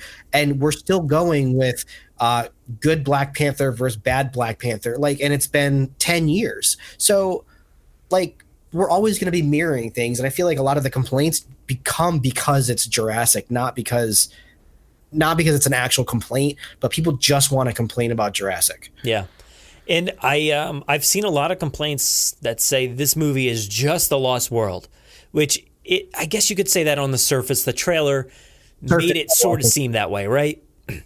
Well, so surface level, I think it is. It is go to the it's go to the island, dinosaurs attack, get off the island, dinosaurs attack on the mainland. It is beat for beat The Lost World. It's shifted in its time frame quite a bit, whereas the island is only about a half an hour to 45 minutes of this movie. And the city sequence or the mainland sequence is a larger chunk. But at the end of the day, it is The Lost World, but I think it's done well enough that I don't know, Jurassic World or Jurassic Park. Like, people just want to complain. Well, yeah, I mean, that whole scenario, people say that Jurassic World is identical to Jurassic Park, and I'm like, I don't know what you're talking about. It seems very different to me. I think Jurassic World is less Jurassic Park than Fallen Kingdom is. Yeah, I can get behind that. I just think it is very different from The Lost World in a lot of, scenarios, but there are some that kind of reflect that. And like, I guess, the millionaire wants the person to go to the island, get the dinosaurs, bring them back. And actually, that's not really the case in The Lost World. That was sort of like an act. The InGen team wanted to bring them back, but there was some other reason. But so sort of like that. It was all a lie. But yeah, there are those moments. And like the dinosaurs in the cages, the way the T-Rex is in the cage is very reminiscent of The Lost World. And all the hunters versus the gatherers kind of thing. So I get it. It does reflect The Lost World quite a bit, but thematically I feel like it's very different. Well, I mean, again, franchise movies repeat themselves. Even Jurassic Park 3 was literally The Lost World. It was minus the going. Well, no, the dinosaurs even wind up going to the mainland there. We just don't see it. It's literally someone goes onto Sorna. We're going to send a rescue team to Sorna to get the person, and crap is going to go down, and then dinosaurs wind up somehow going to the mainland. Like literally 2 and 3 are the same movie. Like, and I think again, that's where 3 just loses me, because I felt like they didn't even try. It was like this weird cash grab. I appreciate it now more as an adult, but like I remember as a kid being like, did they even bother? Like what is this? I don't know. I feel like it's different enough, but not in a, like, it just didn't try as hard. But I don't know. I feel like the taglines are the same. Like we're saying with Fallen Kingdom and The Lost World, it's like when you say the quick description that you read like on Netflix, like it sounds very similar. But when you watch the movies, I find them to be somewhat different. But every shark movie is the same thing. Like, again, no one complains about that. Like people are just as happy to see the Meg and Jaws, and I have a special place in my heart for Deep Blue Sea because I think that movie is just an absolute disaster. And very much trying to copy Jurassic Park, but like they're all the same. Like, and no one really complains. So I guess it's just with Jurassic again. It's just this negative echo chamber of people wanting to complain. It's like Star Wars fans wanting. It's like before Episode 9 even comes out, I guarantee Episode 9 is going to be loaded with internet controversy because people just want to complain about it. They want to tear it down. Yeah, and the same way that Episode 7 is the same as Episode 3. Like, it's not, but it is. So it is what it is. But right. This movie also has like the dumbwaiter aspect where she reflects Lex going into the cabinet in the kitchen. So that's like on the nose. Like that is 100% trying to replicate that moment for you, bring you back to that claustrophobic feeling with the raptors. So, I mean, you can't really, defend that one too much. No, other than just the fact that I thought it was clever. Like, yeah, I liked it. I thought it was good. They set up this idea of a dumbwaiter in a mansion, which most mansions have. And like, I feel like had they not done that, I probably wouldn't have realized that they had the ability to do it. If the dumbwaiter was just in the background or something and they never used it. Yeah. But I think the fact that someone on set was like, hey, we have the dumbwaiter. Wouldn't it be kind of cool to kind of mimic this like claustrophobic scene? And then they do it and it's like, oh, like that's clever. Okay, cool. Like I see that.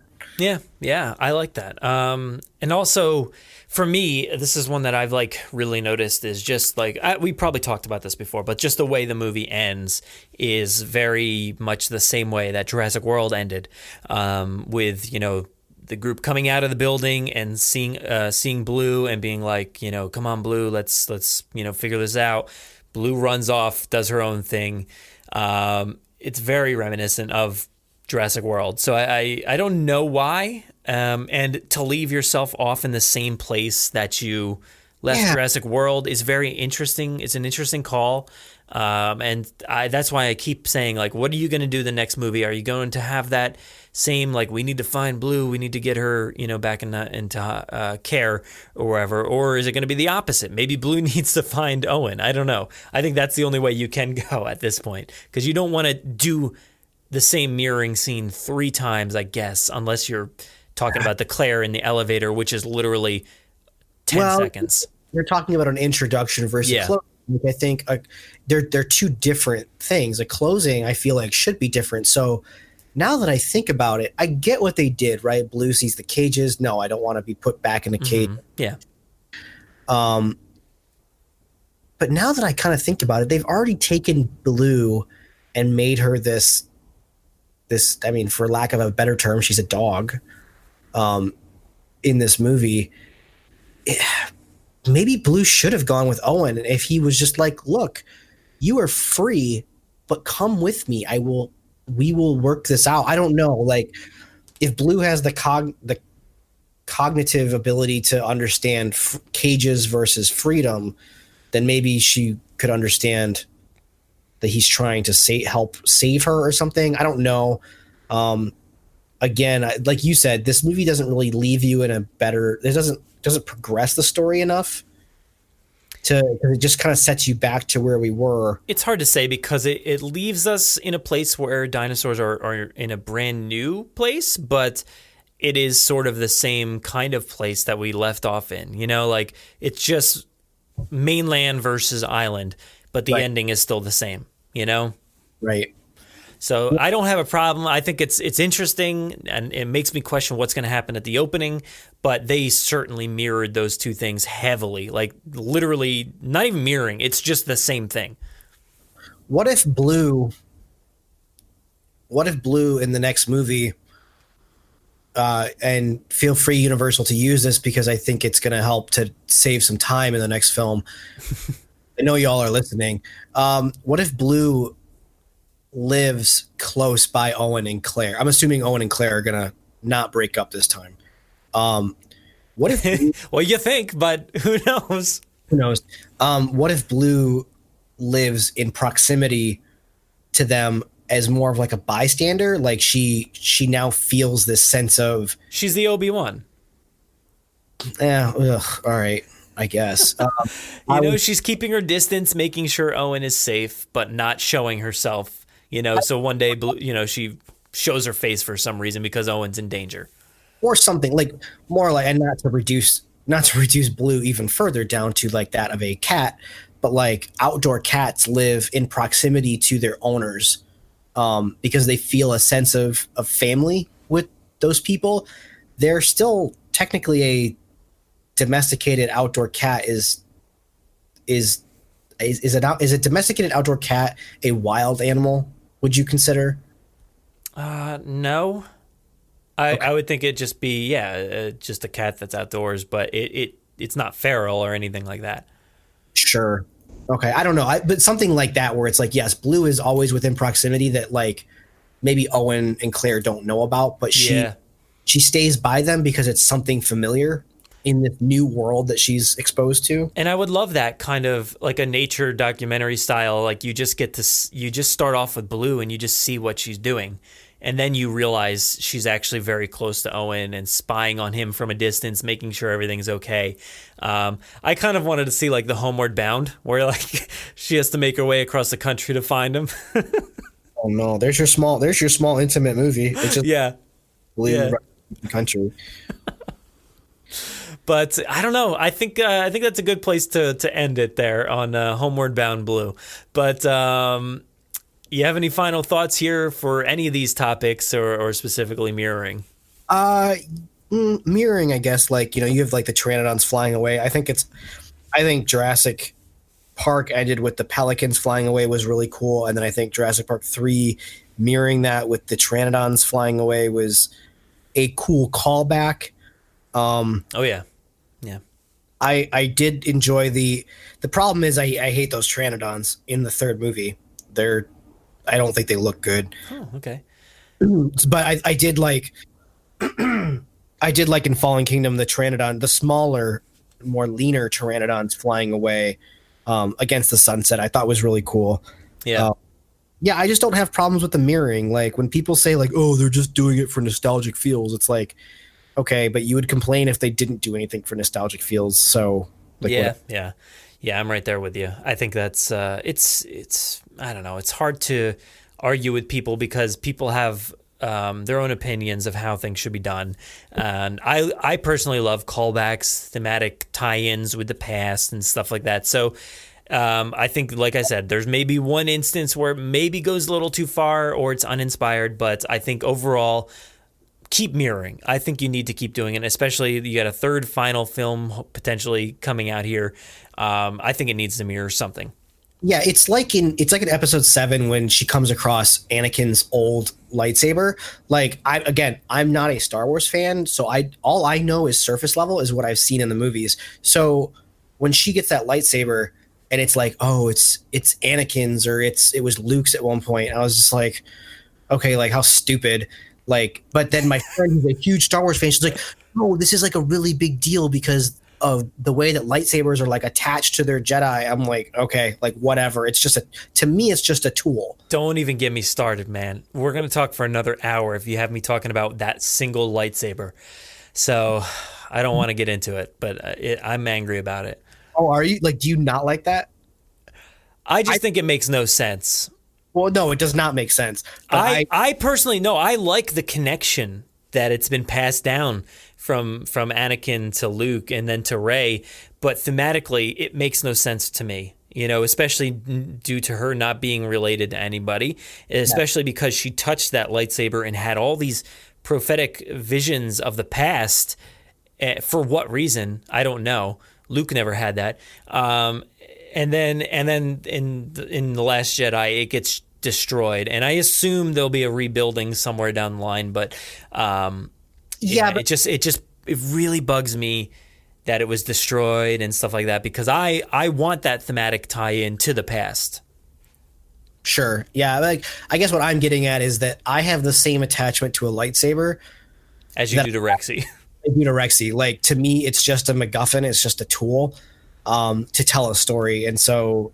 Yeah, I don't know. George Lucas thinks a lot deeper than that, and Lucasfilm. So that's why I like the whole like ring theory kind of aspect of Star Wars and all that stuff. So yeah, man, I could talk for another full hour or more.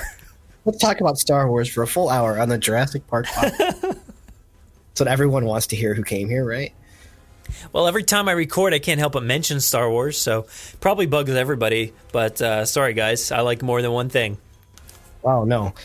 But yeah, I think other than that, I don't think I have any other final thoughts. Good. Well, we covered a lot, and we tried to make it shorter for you guys, but a little bit, maybe a tad shorter, not too much. We're just under 2 hours. So. Yeah, not too bad. So thank you, Aaron, for joining me for another Jurassic Wire. Where can everybody find you online? You guys can find me at Aaron D. Beyer on Twitter. I will respond to you if you write me. Otherwise, I don't do too much on there, but I'm always watching it. I just don't post a lot. But you can follow me there, interact with me. If you write me, I will write you back for sure. And then you can always find my latest films on IMDb, which I have not updated. And honestly, I think the last thing I worked on was Jurassic World Fallen Kingdom, Haven't had anything recently come out, so. Nice, yeah, and I think this is a good segment for people to follow up with us and to tell us their thoughts so that we can follow up next episode. We'll call back we'll mirror what happened here in this episode and tell you our thoughts, how they've changed or what you guys have responded to. So hit me up. I'm at Brad Jost on Twitter. Let me know specifically because I like to hear things even on my own Twitter. Yeah, write us and tell us like things that you want covered on The Wire. Again, this is kind of like a hot takes kind of segment, but if you ask us what we think, maybe I will throw you a 1-sentence answer, and then maybe I'll come on The Wire and talk about it for half an hour. Very good. Thank you so much, everybody, for listening, and we'll see you next month. Have a good one.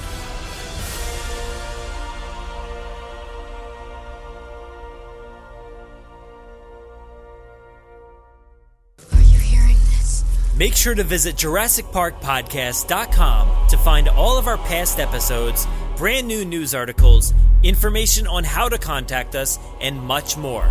It's a great source for everything related to the podcast and, of course, Jurassic Park and Jurassic World. Head to JurassicParkPodcast.com and help us build a great community. Anybody hear that?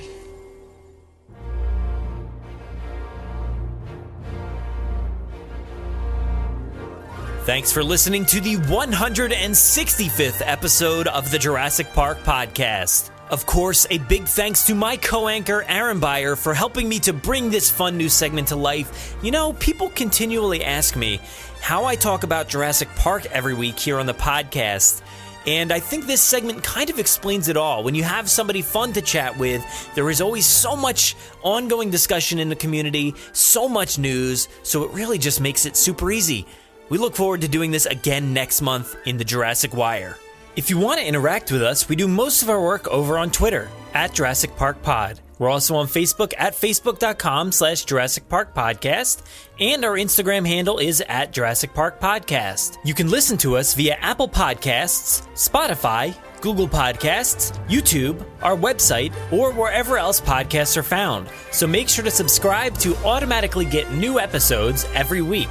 If you haven't already, please give us a 5-star review on Apple Podcasts. It will seriously help out our rankings and make it easier for Jurassic fans like you to find us.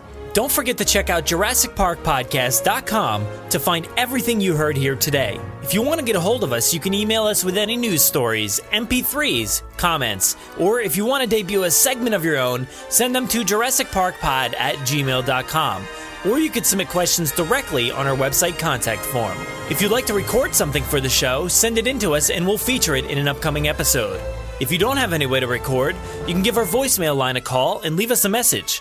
That number is 732-825-7763. Thanks for listening and enjoy. No, I'm simply saying that life finds a way. You will remember to wash your hands before you eat anything.